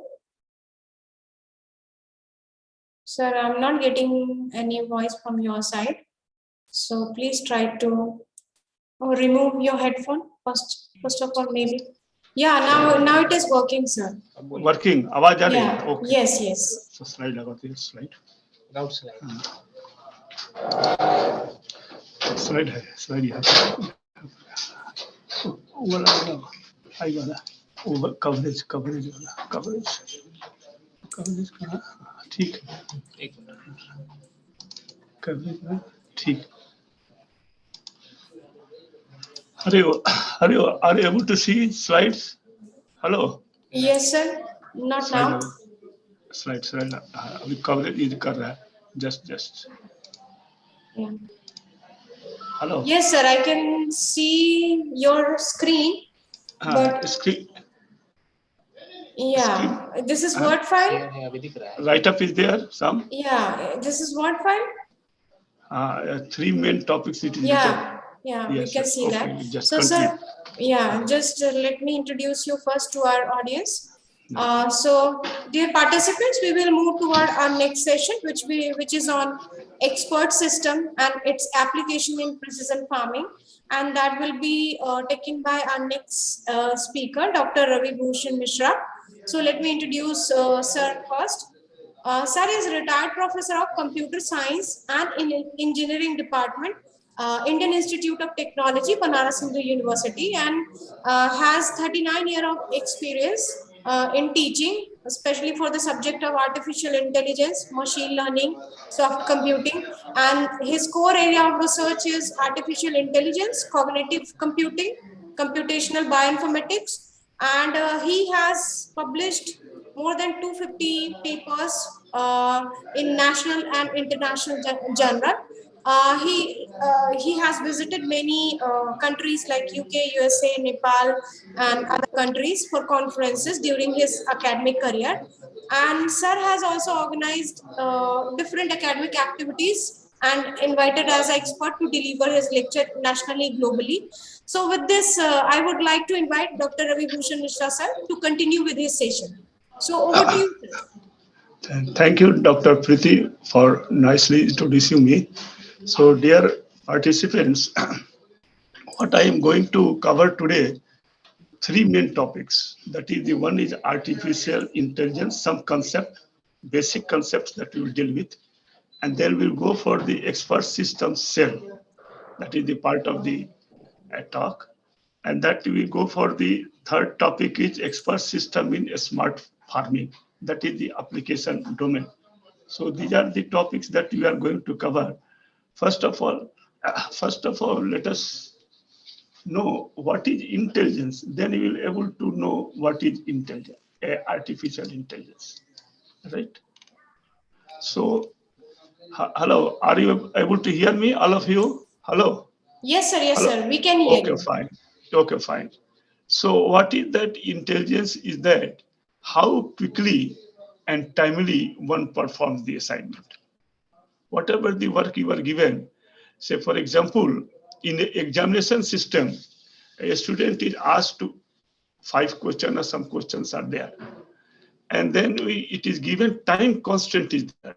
Within 2 hours or 3 hours, you will have to answer first. Second constraint is that how accurate answer should be accurate, exact, according to the answer.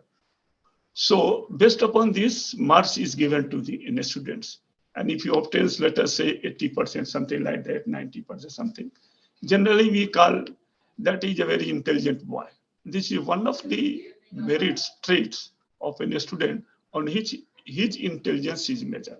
There are other works also where somebody uses a skill to do some such type of work, another type of work. So the one thing is that and then means you go for the, let us defining the artificial intelligence.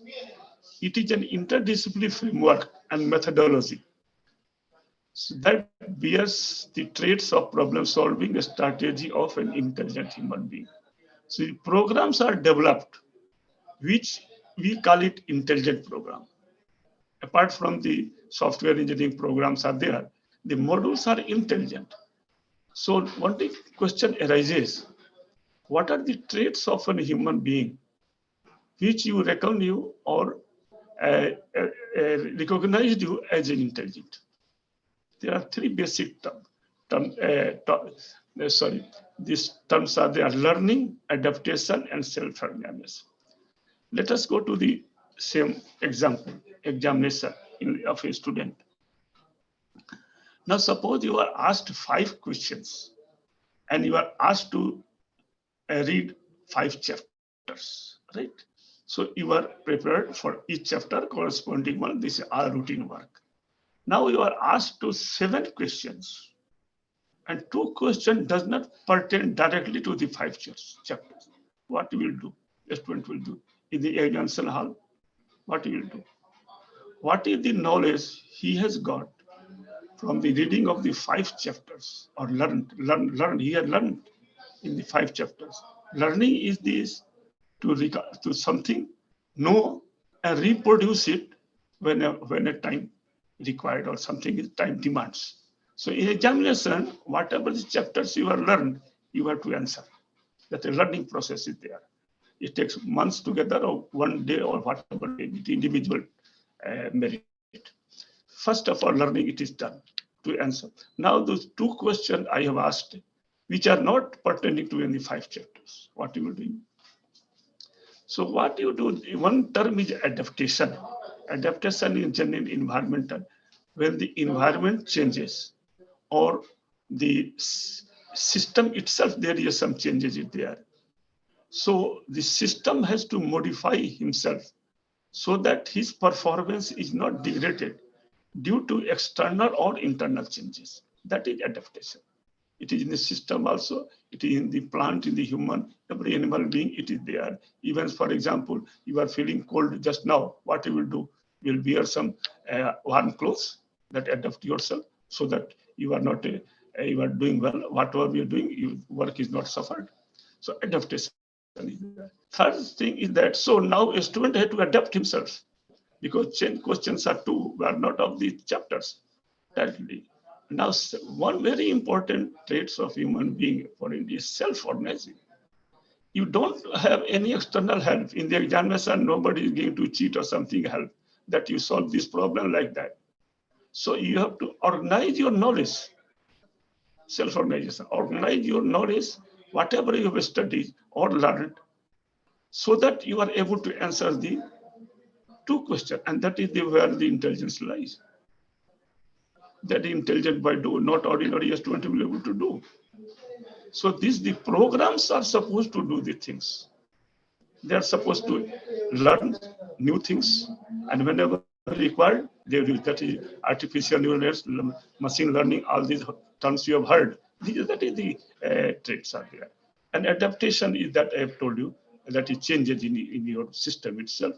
The most important is self-organizing. Programs have to organize. Even input data is changed. Even the data structure, what is called terminology of AI, computer science. So if it changes is there, so how the program will run, or something module fails. There are 4 or 5 modules are working, one fails. What you will do? The distributed architecture, that is a job of the other modules, that is job of the failed modules are shared to the others. There many things are there. The program has to make like that. So these are the things, what are the intelligence is, and artificial intelligence is that. It is interdisciplinary. How it is interdisciplinary? Let us see in this slide. Slide is there. Sorry.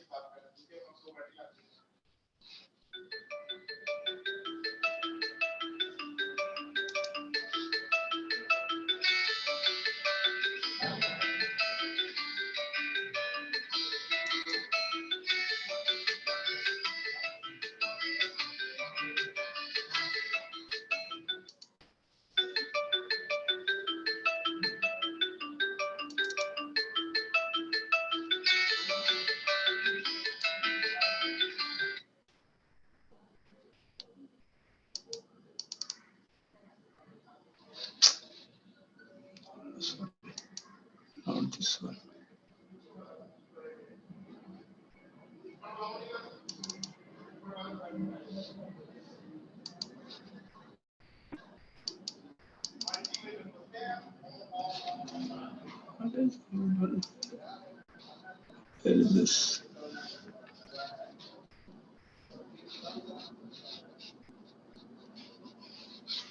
Just a minute. It's not coming.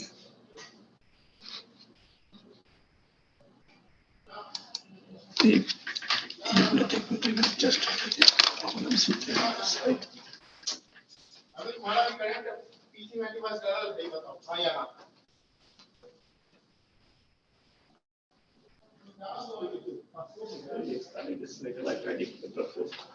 Light से अभी क्या हो? बाहर के असल बाहर के lecture है। देखो भाई स्लाइड जो है एक मिनट बैठ गया मेनू पे जाओ फिर यहाँ कहाँ कवरेज वाला हाँ इससे है वाला दूसरा वाला हाँ आर्टिफिशियल इंटेलिजेंस हाँ तो क्या प्रॉब्लम है this slide.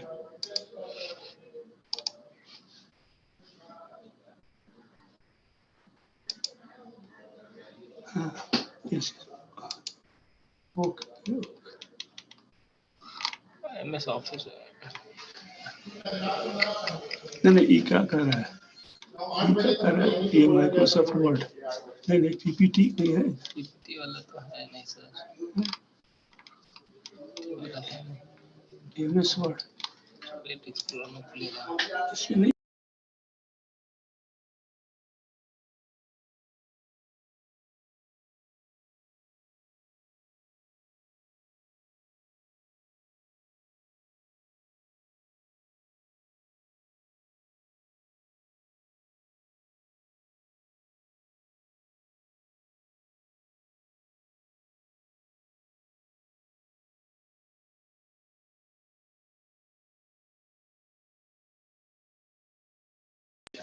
TSL शेयर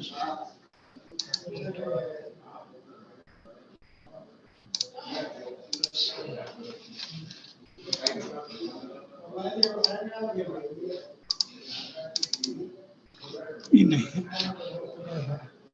ये वाला नहीं है दूसरा बार बार वो कहीं खुल जा रहा है ये अभी खुला था थोड़ा बैक करो तो नेक्स्ट आप खुदा चौपट कर देगा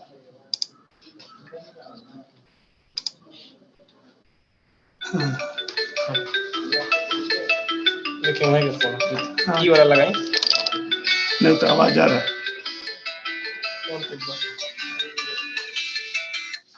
हाँ हेलो हाँ उस हाँ स्लाइड शेयर हो गया देखिए ठीक है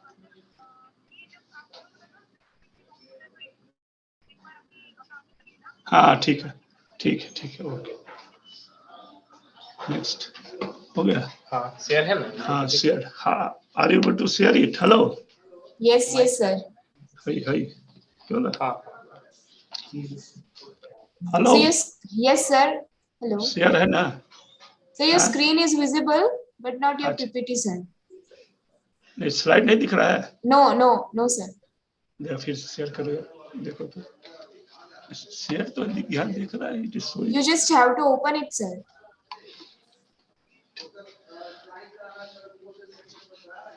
जस्ट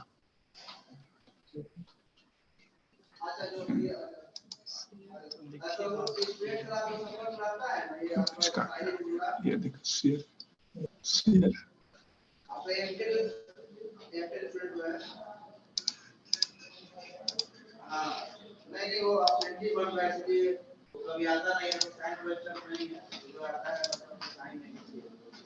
है तो हाँ हेलो दिखाई दे रहा है जी हेलो Yes. हेलो हाँ Yes, sir. Sir, your Okay, screen fine. is visible, but not the slide, sir. But here it shows slide हमारे में तो दिख रहा है यहाँ पे और शेयर्ड भी दिखा रहा है क्या हुआ कुछ दिखाई नहीं दे रहा है No, sir. Screen is visible with the too many.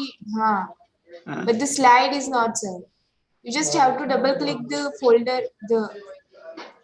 फिर से करेगा उधर नहीं दिख रहा ना They are saying they are not saying. इधर डबल क्लिक क्या कर रहे हैं?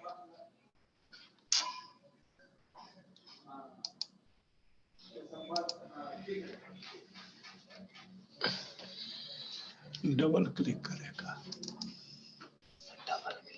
सिंगल डबल क्या है? पहला तो दिखाई दे रहा था।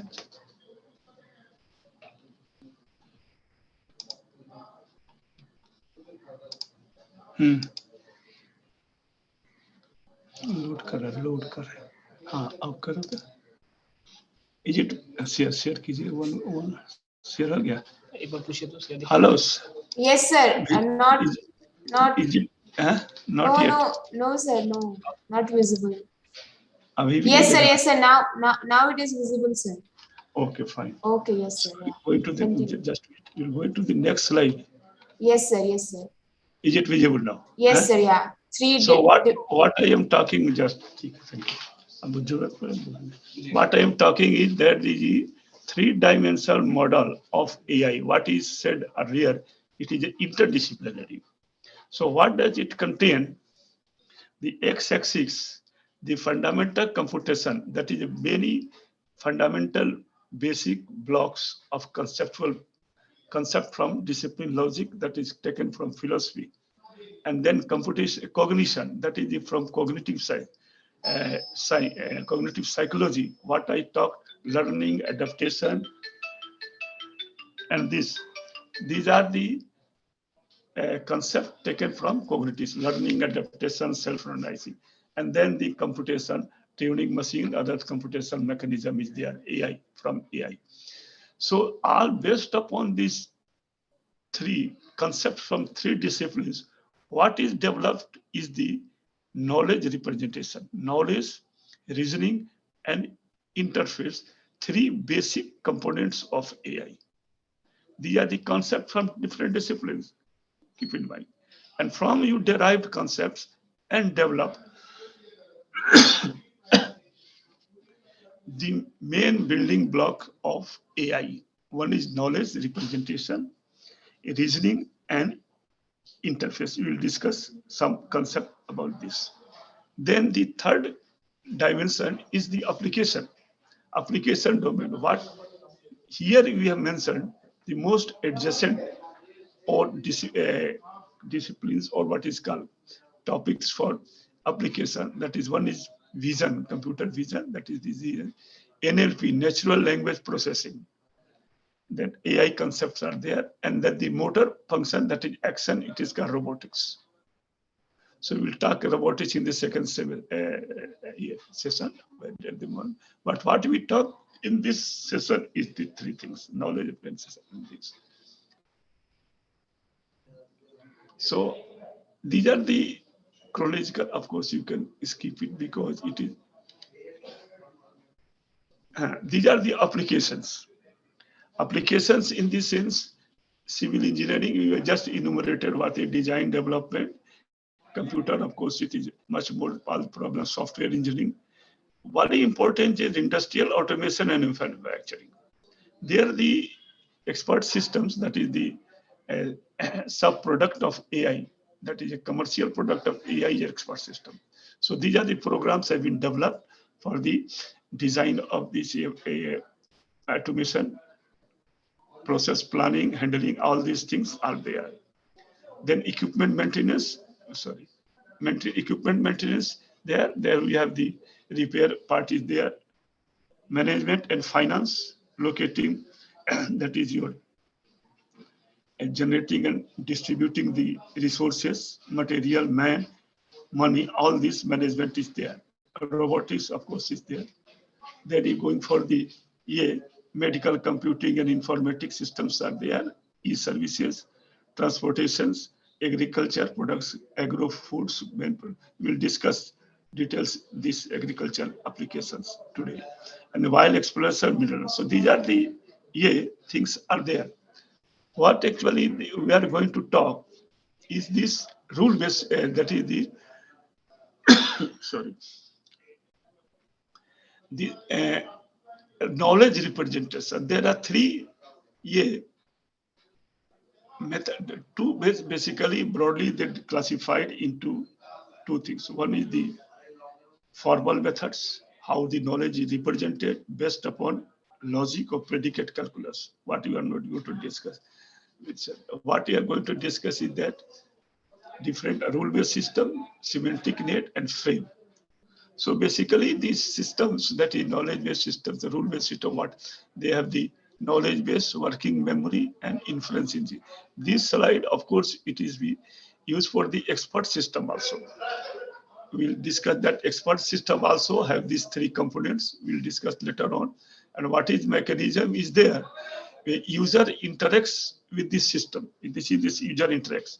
So when he interacts with this system, there should be input, output, that mechanism, that interface should be there. The system should interface, whether you want to learning a natural language processing, command language, or what a program you interacts. Some queries are there, it is processed. Now the queries are kept in the working memory, answer to the questions. And basic blocks are knowledge-based, where rules, facts, rule-based system. A rule-based system are basically written like if and then for. In this sense, it is not written here. Next we'll see that. Suppose if you will just listen to the sentence. If it has a tail for animal, and if it has a long, heavy body, if it has a trunk, then it is an elephant. Similarly, if you write that if कोई object है, if the object has a round shape, and if it has medium size, and if it has a sweet taste, then it is an apple. To recognize an apple or fruit, we have all the feature characteristics should be summed together. Then we conclude that this is that. But this is called rule-based systems are there. So these things are stored in here, knowledge base. And inference is that what is you draw a conclusion. If the facts are there, many facts, that the tail is there, long fruit is there. Say for example, in fruit, the shape is there. Size, what is type of shape, what is the size, what is the taste, all these features if you add. So it may depends upon what are the feature. It may be mango, it may be apple, guava, like that. So this is the case. Now, suppose when the classifying the or identifying the fruits, you have the your shape, size, and taste you have stored, right? It is stored. Now, when you seeing the food, if the computer system asks to the user, what is the price per piece? Of course, it's not there. You may take 5 rupees or 10 rupees, what amounts to a apple or 10 rupees. But if you say 100 rupees, of course, may not be there admissible.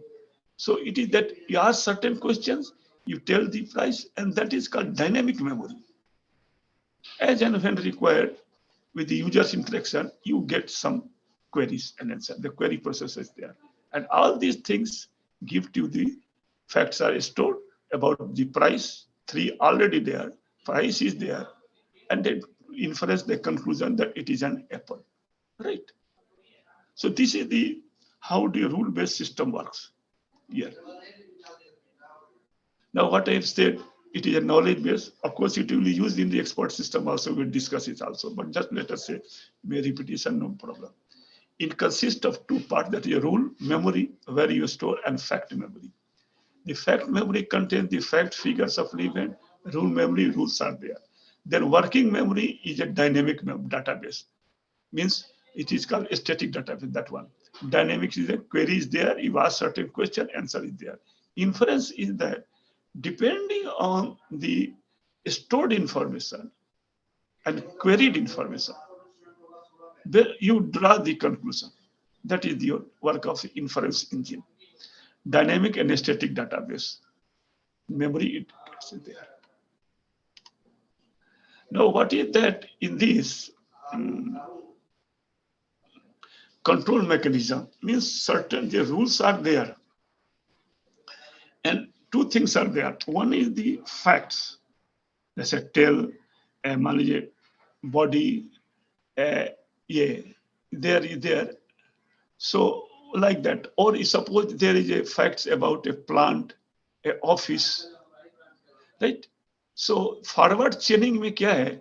You take these features, and from features you see which of the this is called conclusion space, and this is fact space.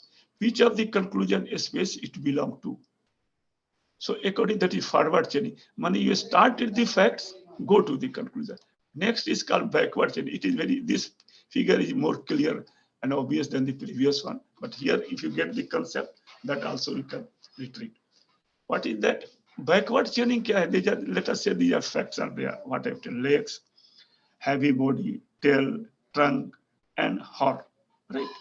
And then you have the conclusion is that elephant and cow. This is the conclusion. This is called premises also. So legs are there. So you see that suppose that whatever the animal is there, you assume that it is an elephant. Let us say assume. Now find out the characteristics which belongs to already stored are there. So you find out whether it has a legs, whether it is a heavy body, tail, right, and trunk. Then you say that it is an elephant. If it does not have this assumption, then you move to the another one, that it has a legs is there, and it has a tail, and it has a horn. Then it is a cow. Similarly, for if you just recall it, suppose this is, it cannot be written here in here. Suppose this one elephant के लिए मान लीजिए हमने, suppose you take it as a apple and this as a mango. Suppose you assume that this is an apple, right? Now see the characteristics of apple. Suppose here it is a size, a small size, a body size, a small size. Here it is that it has a shape, a round shape, and if it is sweet, taste sweet, you say that it is an apple. Now it is not round. Suppose it is not what is called size, of course. Round is not there. It is oval shape or something like that. So if suppose shape is different, is oval, and this sweetness is, it is not, it is sweet, and also it is some sweet, and a small size is there, or maybe big size also, because they become big size also, big in the in context of fruit. Then you can get mango. So this is the what is called backward chaining. So this is the process of reasoning in the control of rules, that reasoning, that it goes from the assumptions and find out the facts which belong to the assumption. That two things. Then another is that semantic net. This is the whole representation was given by semantic net. So it is modeling modulation. What is that? It is that like English sentences are there. So one is sentence, that is the words are represented in a block, and connection between the words, that is, they say Lola is a bear, and bear is a mammal, and mammal is an animal. These sentences are there, and it has black color and it has tail. So there are what is called inbuilt connectors, like is a, color, part of, kind of, in representing the sentences of English-like sentences. So let us say, so this block, words are represented in a block, and this is a, and this is a. So suppose in a context of a fruit, suppose if you write that apple is a fruit and it is edible, खाया जा सकता है, right? That is suppose type sentence in there, and it has color, मान लीजिए क्या ये color, it what is color, rosy color or something like that color is there. जो color होता है appropriate. It has a color. And suppose it has a taste is sweet taste. So let us see that is the fruit size, shape, taste, all these depending upon different sentences can be represented in a semantic net. Right? So any property about plant also you can have it size, whether it is a beer fruit or not, something like that. All the characteristics or can be represented. Then third one is that frames. Frames was also a type of knowledge presentation when any object can be represented as a frame. Say for example, आप fruit है, fruit को एक frame मान सकते हैं, और tree को एक frame मान सकते हैं. Now tree has the different parts. Let us say branches are there, and then now the leaves are there.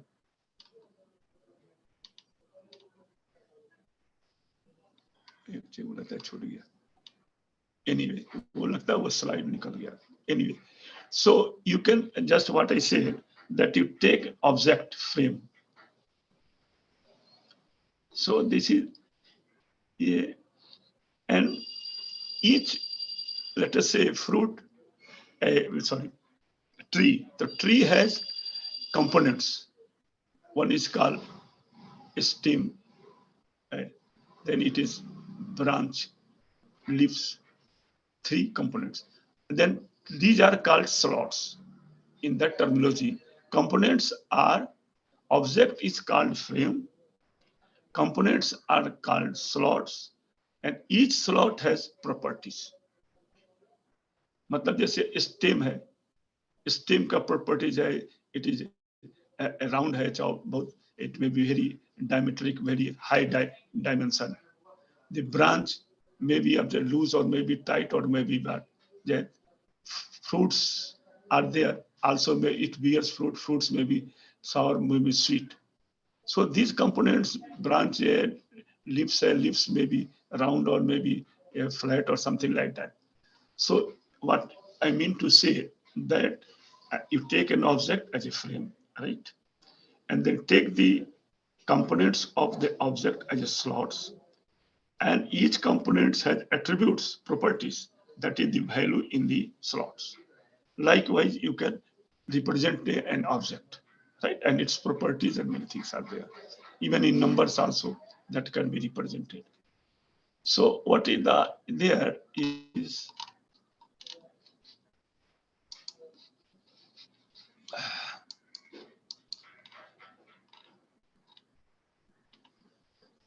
just a minute. Before that, I go to expert systems in different slides. Yeah. Now, what I am going to talk is not at the moment.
Hello, are you able to see this slide? New slide?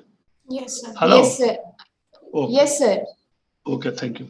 So what I am going to talk, that is the expert systems. Expert systems are the program which mimic the problem solving strategy of a domain expert.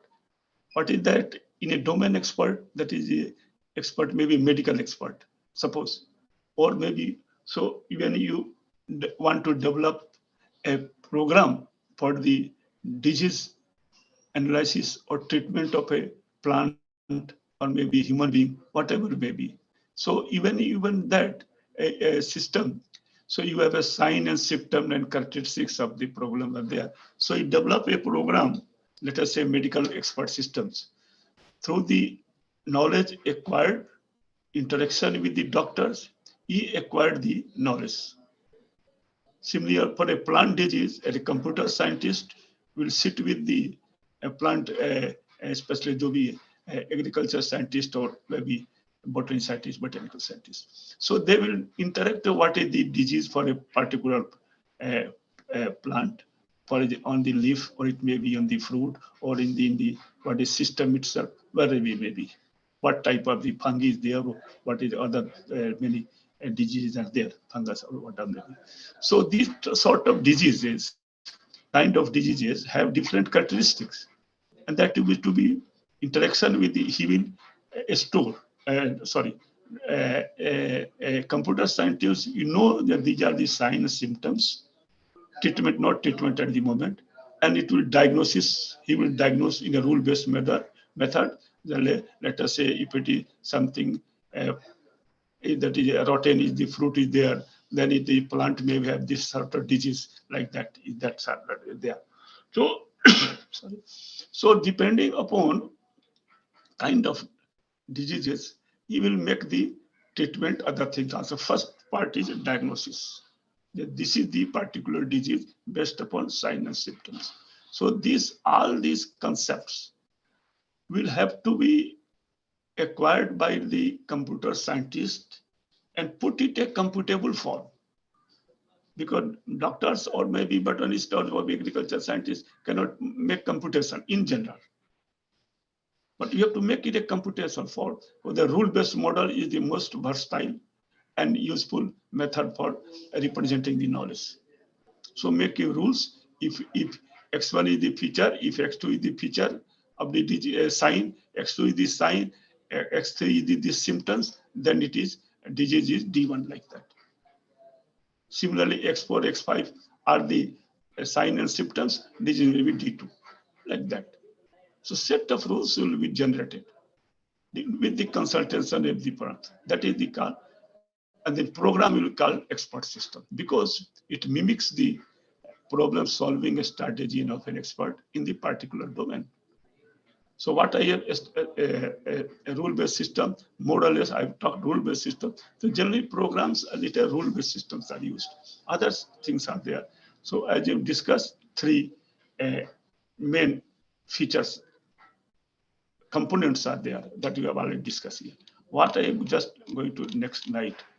There are certain things that certain programs are specific to the domain.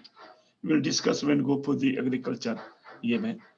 Next slide. So expert system cells are there. Cells are domain independent. ये जो program you develop it is whether you use for plant pathology or whether for the human pathology, irrespective of that, or it can use for the computer configuration for a particular application, irrespective of that.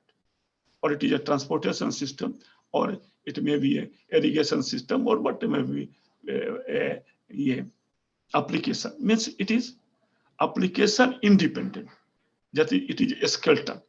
So what is that? Three things we have mentioned. Is the reasoning. The reasoning, of course, some other slide is there, but just one or two, I will write over the 1-2 minutes before I. One is called deductive.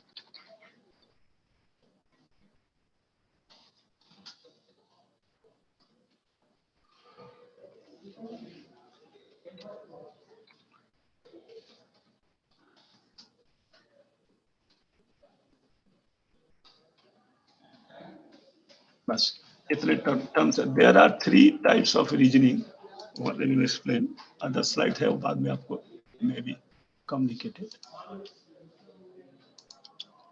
Deductive का क्या है? Deductive का मतलब so many facts are there. Many facts, 2 signals.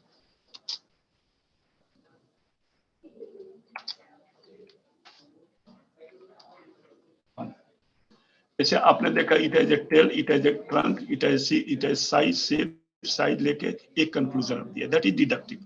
Inductive is this few. You take few. जैसे मान लिया आपने कहा दिया फ्यू टू ऑल. जैसे some ducks are white, then you say that all ducks will be white.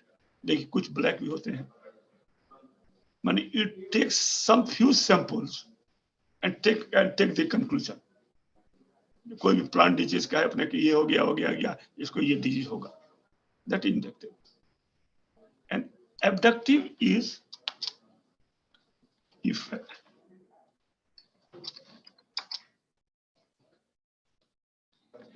Effect to cause.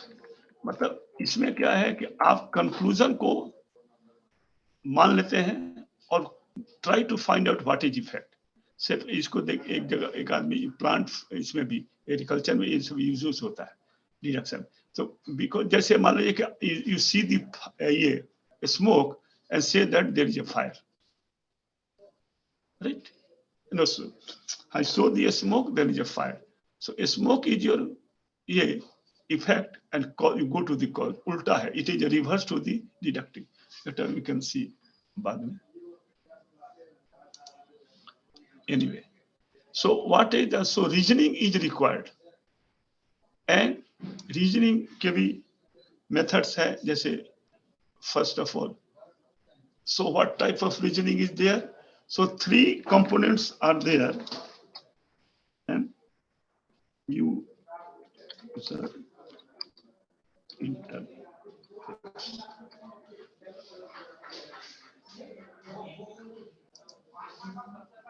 So there are 3 components. Knowledge representation, already have said. Reasoning is second one, and third one is user interface. The 3 components of a expert system cell are there. So what type of reasoning is there? Interface में क्या है कि whether you आप natural language से process use करना चाहते हैं, ऐसा छोड़िए, या you want to talk with the speech. Robot में है जो स्पीच है, मूव लेफ्ट राइट, ये रोबोट मूव करता है. और you want to interact with some text और vision, something like that. So all these are called interface to the system. Let us say, so the cells are the independent, as I told, are characterized by the power. तो उनमें कितना power है, जैसे computer कहते हैं ना, ये lowest power PC है, then you go for the next higher work station, then you go for the next higher maybe mini computer, then you go for the main frame computer that is used in your weather forecasting, or high speed atomic center mein high speed computing is there. There are more than 1000 variables and dynamics are there. Use this high speed computing, mainframe computing, right? Or mini workstation commercial वगैरह में, that is depending upon use, the categorized are there. There are capabilities, what you call. Similarly, these cells are what? First of all, they are developed automatic reasoning tool.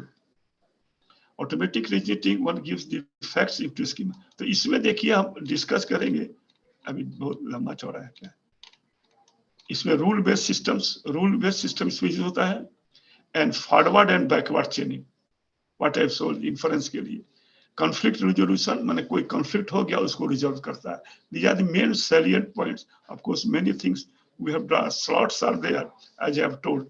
In the frame, these slots are there, and it contains the schema and rules like that. Now and then make the reasoning and control, forward and backward reasoning. That is the important there. That is this. It provides backward and forward reasoning, what I have discussed earlier. Now interface is 2 things. One is called hardware interface.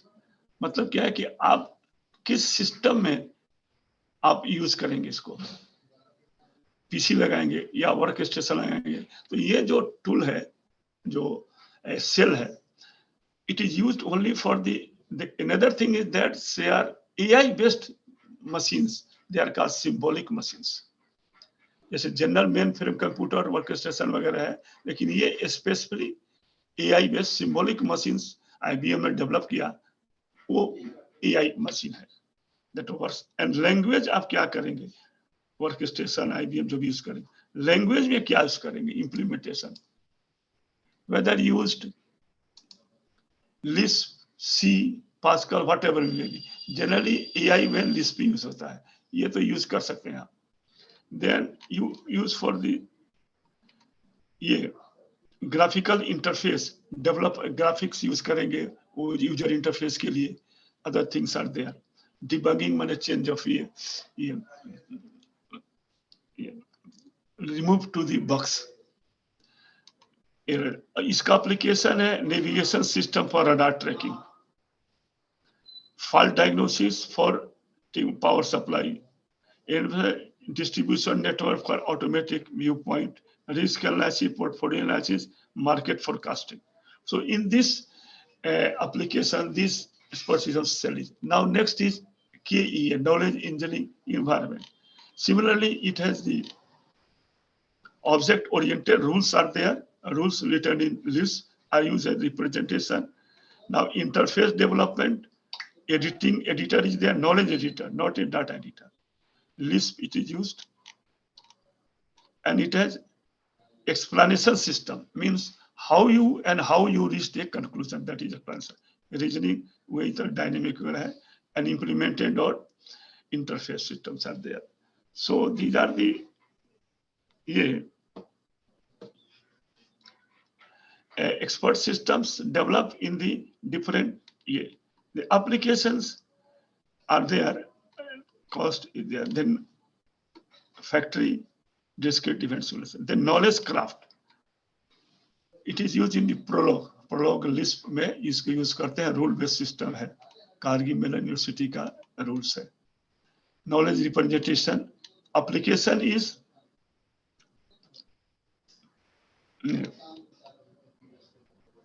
knowledge based simulation. It has architecture,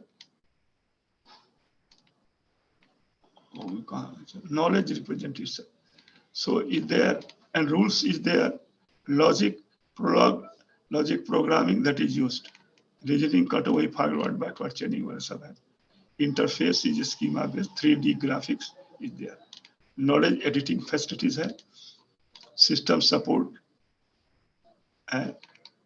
ज़्यादा उतना details जाने की जरूरत नहीं है, but what actually that, so there are two things are there, three things. What is the interface, hardware and software, मतलब programme क्या develop करेंगे आप, किस पर करेंगे, लिस्ट पे या इस पर, जो भी है, सी पे. Then depending upon middle size मतलब इसका कैपेबिलिटी उससे कम है.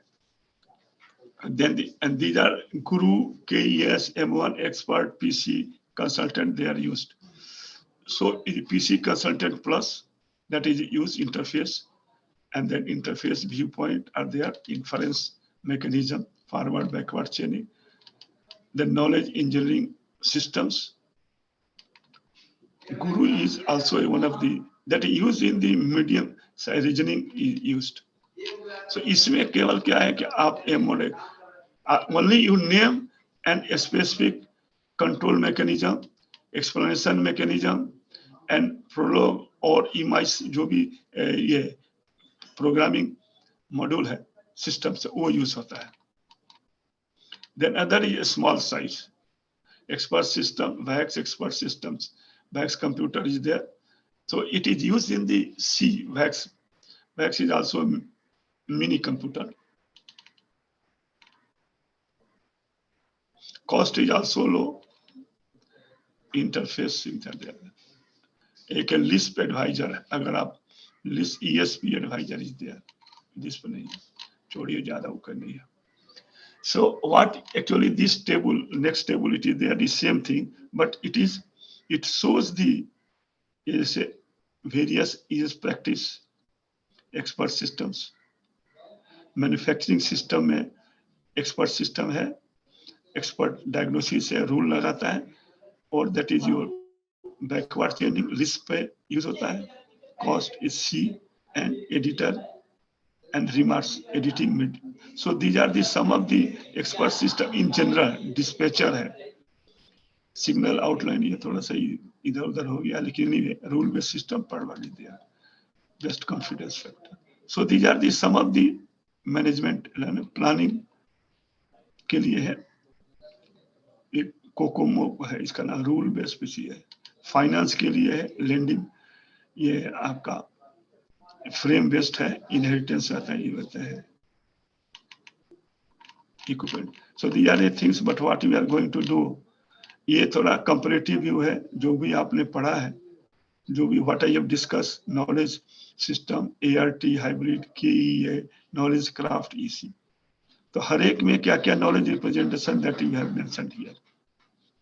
इन्फ्रेंस क्या क्या है, इसमें इनहेरिटेंस है. इनहेरिटेंस का मतलब जैसे पेरेंट्स का प्रॉपर्टीज चाइल्ड में आता है, उसी तरह कोई मॉड्यूल का प्रॉपर्टी दूसरे नीचे वाले मॉड्यूल जो इंटरकनेक्ट उसमें आ जाएगा रीजनिंग के लिए.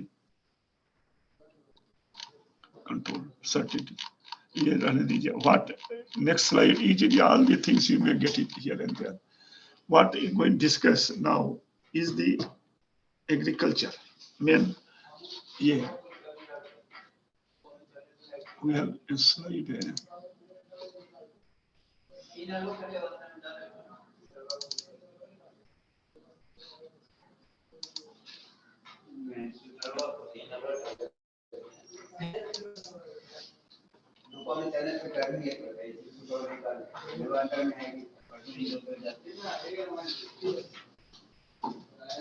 Just hold on, please.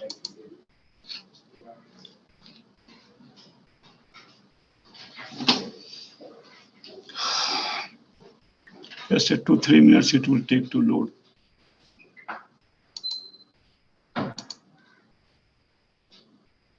Just wait for 2 minutes.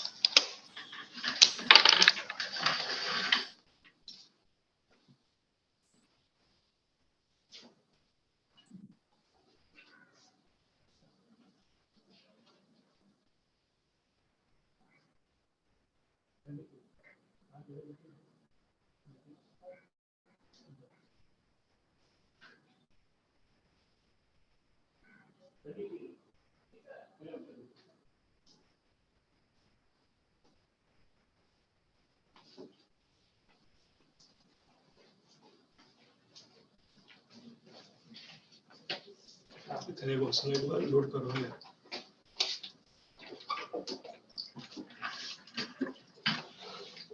Expert system ये आर्टिफिशियल जेनेटिक एग्रीकल्चर ये हो गया हुआ है का क्या करना है सर?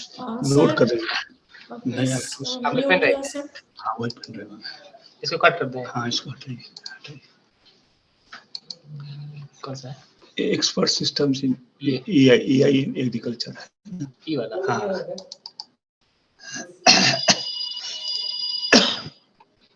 अच्छा नोट कर रहा है. ठीक चला चला.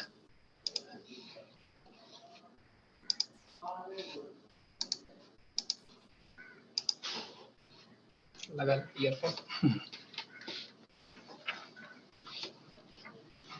हेलो. Yes, sir. स्लाइड दिख रहा है. Yes, sir. Okay. So what is going to talk about artificial intelligence or other expert systems in AI. So this is general view of AI in intelligent. So there. So these are the application predication inside. Yeah, disease diagnosis, crop and soil monitoring. Then you have the agriculture robots that in the second session we'll talk, and then the crop field prediction and price forecasting. All this intelligent spraying. So these are the certain applications in the AI, and what we are going to talk as a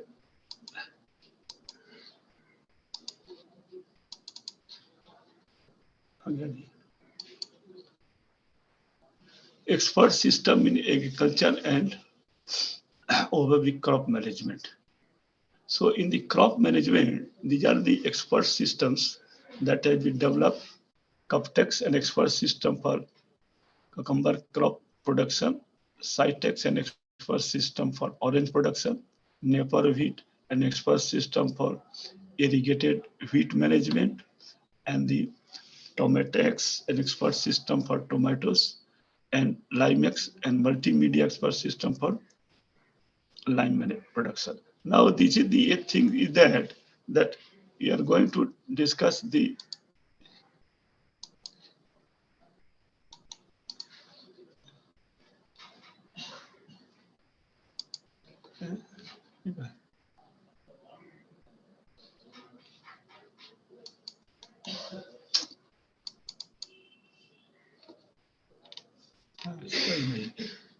next.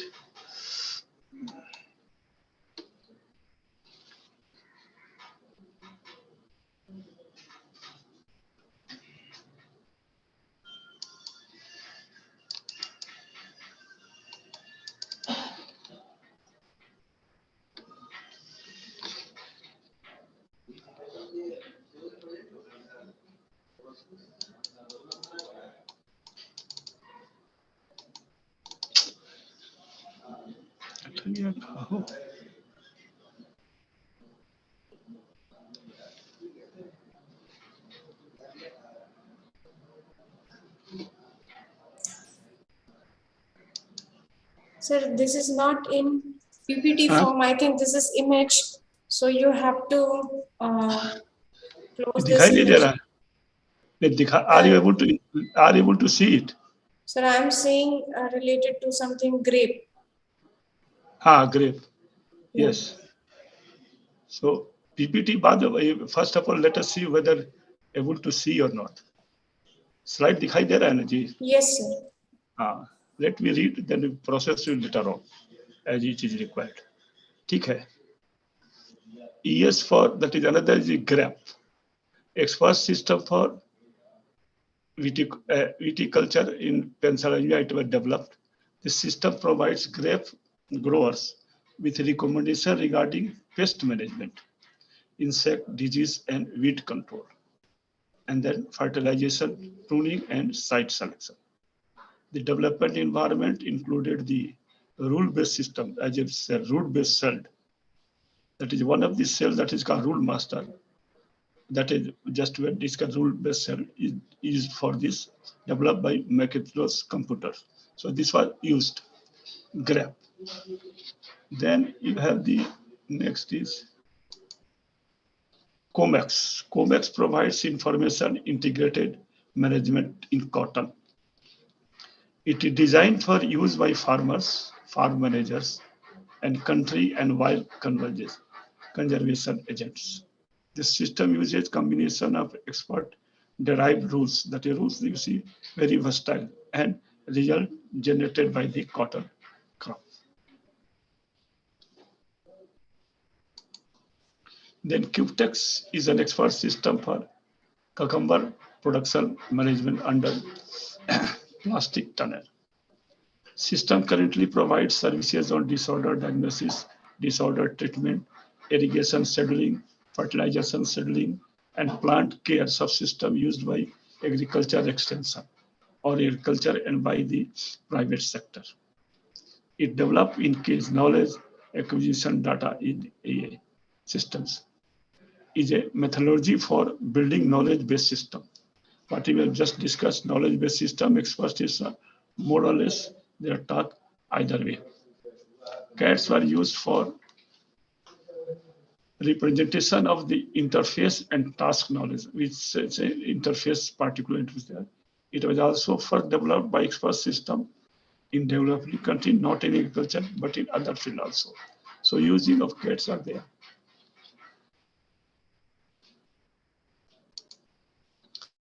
The Limex is an integrated expert systems with multimedia that has been developed to assist lime growers and extension agents in the cultivation of lime for the purpose of improving their yield.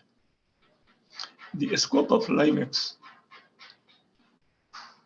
expert system include assessment, irrigation, fertilization, and pest control. These are the system can be used for that purpose. The system was augmented with multimedia capabilities. Not the voice, speech, text, all these things can be incorporated as enhancing expert system by the integration and expert system sound, video, data. Allows for a good feedback from users, insist in better understanding of the system and allows for more flexibility in the interactive use of the system. It was developed using the adaptive CATS methodology for the knowledge part. You can see that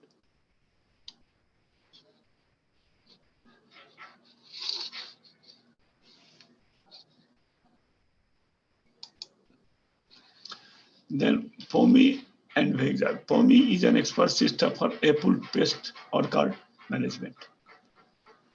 POMI was one of the first expert systems to incorporate the decision-making process of the expert to advise producers in making disease management, basically disease management decision. The system contains more than 550 rules. Prolog, as you said earlier also in the rule-based system, Prolog is language was used to build POMI. Vega is a multilingual expert system for the diagnosis of pest, disease, and nutritional disorder of 6 greenhouse vegetables, that is pepper, lettuce, cucumber, bean, tomato, and aubergine. So these are the KIFST is an expert system for managing pests and disease of coffee in developing countries. Graphical user interface incorporates GPS that not only help the farmer in inputting information, but also give them visual clues such as pictures of a pest at different stage of development. System consider rule set of 150 production rules. Rule-based system actually also called production rules, right? She was built in wax cliffs, a high-level programming language for constructing expert system. It is a specific language like here. CPS was forward chaining reasoning mechanism. Is a graphical interface consists of about 40 screens. So you can see the interface. Reasoning is there, representation of knowledge is there, and user interface is there. In every year, more or less 3 components are specifically mentioned. POMI is an expert system for integrated pest management of apple orchards. Recommendation on appropriate action. The C here, the KE, knowledge engineering environment, as you mentioned in the large size of expert system cell. Environment was used to construct this system. The system consists of 2 parts: classification of user findings and explanation of the finding using abductive reasoning. See here, abductive reasoning, as you mentioned, we have mentioned in the beginning, 3 deductive, inductive. So here, abductive is used. In rule-based system, deductive reasoning is used. That you keep in mind.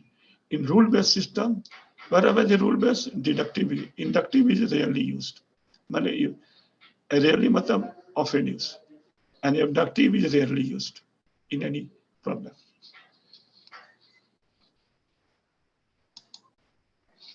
Calyx is an expert system for diagnosis of peach and nectarine disorders.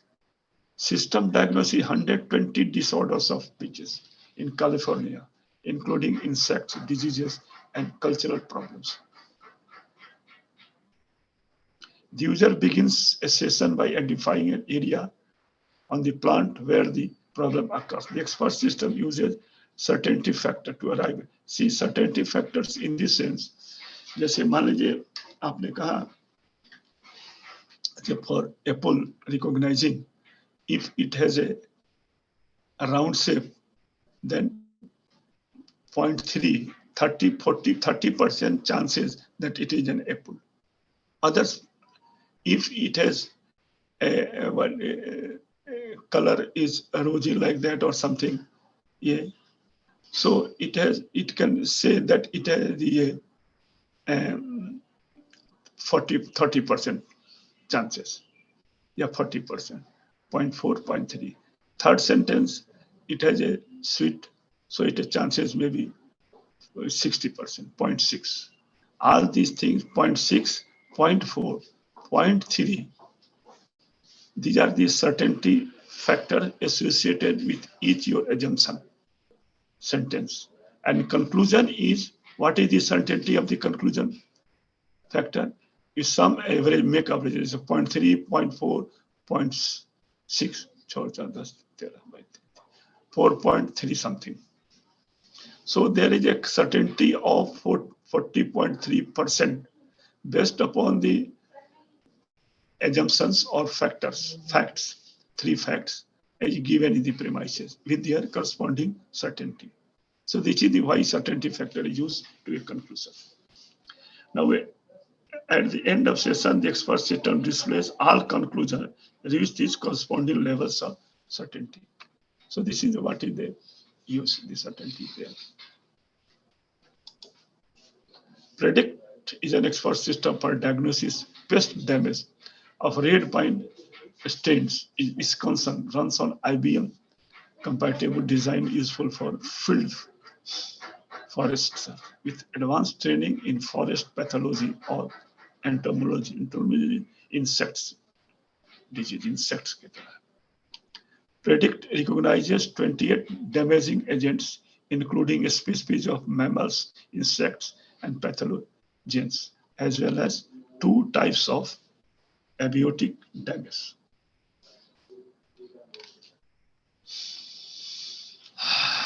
Two separate development tools, that is X system and Insight 2, that we have mentioned in, that is a middle size Insight 2, and this is also a middle size expert system cells. They are used in this. PCS is a pest control expert system for tomato. The system involves 2 main subtasks, namely diagnose and treat. The diagnose subtask finds out the causes of the growers' complaints, while the treat subtask finds a treatment plan for these causes. Common kits methodology has been used for developing the system. Dependency network is one of our knowledge, the presentation scheme in both subtasks. Network that are not rule-based dependency network, like that we have used this A depends upon B, B upon C, like that. That is dependent, or A depends upon D and C also. So like you make a graph, different variables and how they are interconnected. That is dependency graph network. A model-driven knowledge acquisition approach was used. And about 30 sessions of knowledge acquisition were held with 7 domain experts. Now I told before also, the computer scientist to make a program has to acquire knowledge from the domain expert. How it acquires? By dialogue session or by text, by something, whatever it may be. From different specialists to acquire the domain knowledge of this application. So it is not necessary or sufficient enough to talk to the one expert and his views you take into consideration. You take many different views on what is common, what is important. You have to sort out and make your program accordingly. Pulse Expert is an personal automatic diagnosis tool that helps farmers, extension workers to identify diseases of major pulse curves and suggest the appropriate control measures. Automatic knowledge acquisition system for Pulse Expert provides user-friendly interface to the domain experts for entering, storing, structuring the domain-specific knowledge. The knowledge base of Pulse Expert contains up-to-date knowledge about 19 major diseases of pulses. The system provides super friendly interface to farmers and asks the textual or as well as pictorial questions. Right? On the basis of answer, pulse expert diagnosis, the pulse crop disease along with confidence factor and suggests most appropriate control measures, which are composed of the cultural practices as well as the chemical controls.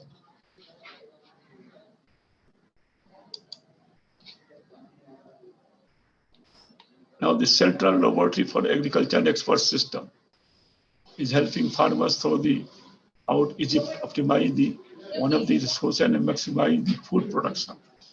Some of the expert system developers are already have discussed also this slide. No need at all. Object-oriented expert system T-PEST. Total of 65 real field cases were taken from the system, which evaluated the relevant parameters, and results were almost satisfactory. The system was stationed in the T fields for 2 years. The accuracy of the system was only 90%, and the remaining inaccuracy was the result of inappropriate diagnosis. So in the T test, it was used. Cross-role-based expert systems, best expert system. The system gave set result for which it was developed identification and control of insects. As the system was developed in the late 90s, the resources and development in this sector was not much, and due to its prototype could not cover many development parameters like crop nutrition, salinity, and variety. It was developed in Australia.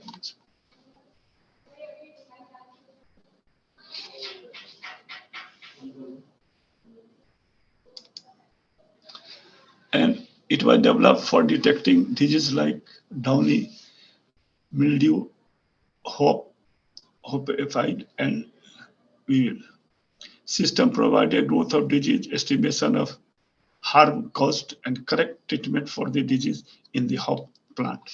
There are models in the system like Lens and Mishra, which trace problems while estimating disease, harm, and methodology and data variety accorded. So it was developed in Czech Republic.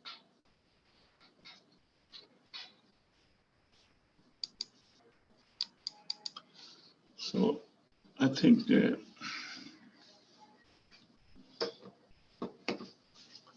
I almost covered what I wanted to say. Let me summarize what I have covered in this task. First of all, I started with the AI, what is intelligence and what is AI. AI basically the programs which embodies the characteristic of an intelligent person. An intelligent person embodies the three characteristics, features: learning, adaptation, and self-organizing. Then we have shown the three-dimensional morphology, it is called, or a structure of AI, and which the basic concepts are derived from the three disciplines: philosophy, logic from philosophy, that is called computational logic, and learning, adaptation, self-organizing from cognitive psychology, and third was that the computational mechanism, theory of computation and all these things. Based upon the basic concepts, three components of AI are derived: knowledge representation, reasoning, and interface.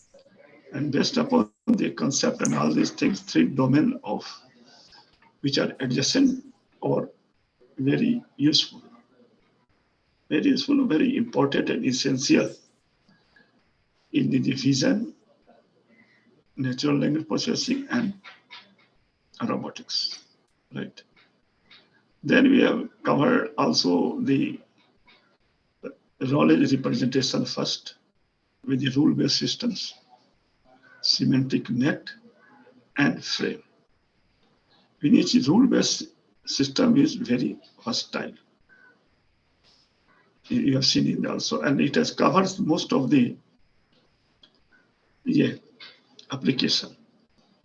And it has confidence factor, means how you reach to a conclusion.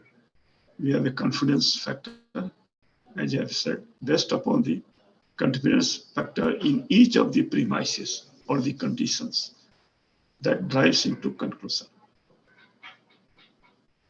Then we have the knowledge semantic net, where sentences, words in a sentences are interlinked, are connected by a connector. And the ready-made connector is a part of, kind of, like that. From the fruit, we have examples there. Then we have gone for the frame, that is the object is represented as a frame. And it has a slot, object as a frame, its components as a slot, and it attributes, that is features as an attributes in the frame. A frame can have a frame. What I mean to say that you have taken as a tree as a frame, but you take as it can be, suppose you take a jungle or forest as a frame. Then forest, there is a tree, right? So you take tree as also a frame. And you have the stem and branches. The branches can be also, you can take a frame. So a frame may contains frame itself. That is the beauty of the things. Third, then what we have got, reasoning, because you have collected facts are there. How new facts can be derived? That is the basic idea of reasoning. So we have the facts are there, deductive, you have the features of many fruits are there, and identify that based upon size, shape, and taste.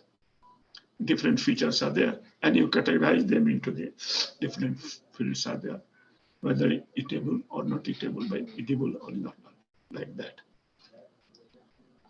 Or it may be used for the So this is the, and then you have got induction in the, you take some examples and you generalize it.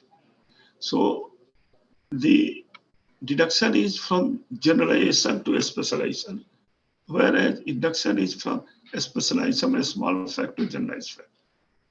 Then you abductive, which is a reverse of the deductive. Means you know the effect from the effect and see the cause. Then you have gone for the expert system cell. Expert system cell basically are the independent, what is called domain independent expert systems, which have the three main components depend upon, that is this knowledge presentation, reasoning or inference we call, and interface. Interface, so the knowledge presentation, as you have said, all of the most used rule based, and there are three sizes. Sizes means depending upon the capability. That is large, mid, and a small size, and the system on which they are implemented. That is, so if they are implemented, what language they implement, what rules, what representation language is there. Sorry, representation mechanism there, what the Lisp or Prolog. Most of the knowledge cell, they are implemented with Lisp. Prolog is rare. It was developed by the 5th generation computer by early 80s, by 70s, early 80s by Japan, but it could not get the market. Only the Lisp is going on, the functional language. Anyway, then you go for the whether it is different sizes. So you can see how this, and then you have gone to the specific application of different applications of expert systems or development of expert systems in different fields of agriculture. Maybe crop monitoring, disease management, other things, many things are there, fruit and other things are there. So that's all I wanted to talk to you. Now you can have any query and questions or doubt you can ask. Welcome. Yes, sir. Thank you so much, sir, for educating us and give in-depth knowledge about the topic. So there is one question from the participant side. The question is there any chances that expert system vary from zone to zone as the environmental condition changes? Yes, yes. That is the condition monitoring. That is the modules can be incorporated in the conditional monitoring. That is the call. Means what is the environmental conditions accordingly, that has to be, a decision has to be taken. Say for example, there's any what is called production of crops that depends upon the environmental conditions also. So that's it. Well, should be taken. Even the fruit, everything has to be taken. What is the climate, season, geographically, locations? All these things are taken consideration. Okay, Ecosystem, sir. what generally you call ecosystem, that is taken depending upon the problem in hand. Okay, sir. Ma'am, is there any question? Yeah. Sir, these prologues and expert system, are these things useful for the recent research? I mean, whether we are using these things in with the recent era? What is prologue and expert system? Yes, sir. Expert systems are useful. They are Okay. developed. Now it So is they are developed in which language, sir? they are developing Lisp. Achha. Prologue is rarely used. So, Because sir, because prologue में सबसे बड़ा limitations क्या है, ये numeric values cannot be incorporated. जैसे a गुणे a multiply to 1, 2, 3, it is hardly only that is very old language. symbols can be represented. Yeah, not programming the- language, I think. Prolog So that is a very difficult one. That's why their Lisp is very versatile. Okay, Mostly so Lisp is used. So, sir, is there any provision in the export system that they incorporate independent variable, like what are the variable which are affecting the output variable, like predicting insect pest or disease? So, Yes, please continue. do we incorporate such kind of variable in that export system? What I said, variables in this sense, variables have certain numeric or values, numeric values, or maybe text also, or maybe like that, what a statement, right? So all these things can be incorporated. That is what expert system is for. Every variables, whether it has a numerical value or text value, जैसे मान लीजिए कि और qualitative value, जैसे x is 0.8 or x is low, right? X is high. So low, high are symbols. That is what is made for experts. AI. It is symbolic computation rather than numeric computation. So numeric values are also incorporated, associated with. जैसे मान ली हमने confidence factor बताया आपको कि if it is a white, it is a size is this, the 0.5 is there. If this is there, this is there. So the variables as test, size, and figures are there, and their values are numerical, right? These are implemented, easily implemented. Sir, is there any provision in expert system that this methodology is basically used to know which variable is important to predict that output? See, problem is that what you call, let us go in some other way also. You have the list of variables, right? And you want to know which is important. That is the point. Eh? You want to know which is important, what is significant, right? So variables are what is called are reduced, means irrelevant variable, that is called principal component analysis. That is one term is there. What components are principal, means what is dominant components are taken in, another indominant, insignificant are taken out. Suppose you have 10 variables, and all these variables you want to see which one is arranged in orders of their Yeah, so importance or PCA significance. will be used to select the Yeah, important variable, right? Yeah, linear discriminant data, Yeah. discriminant analysis, there are techniques are there. Yeah, got That it. is the reduction. Select the another way it is called data reduction, or that is, but it is particularly Yes. works on the principle of dominant variables, Yes. significance. Thank you. Or statistically, we can do significant analysis also. Yes, sir. Yes. Over to you, Shraddha. Okay, thank you, sir. I just wanted to say that our next session will be at 2 p.m. Our topic will be robotics and its application in precision farming. The resource person will be RB Mishra, sir. So I just request all the participants to be on time. And yeah. Okay, thank you all. Thank you all the participants for their kind attention. Thank you all. Sir. Yeah. We'll meet on around 2.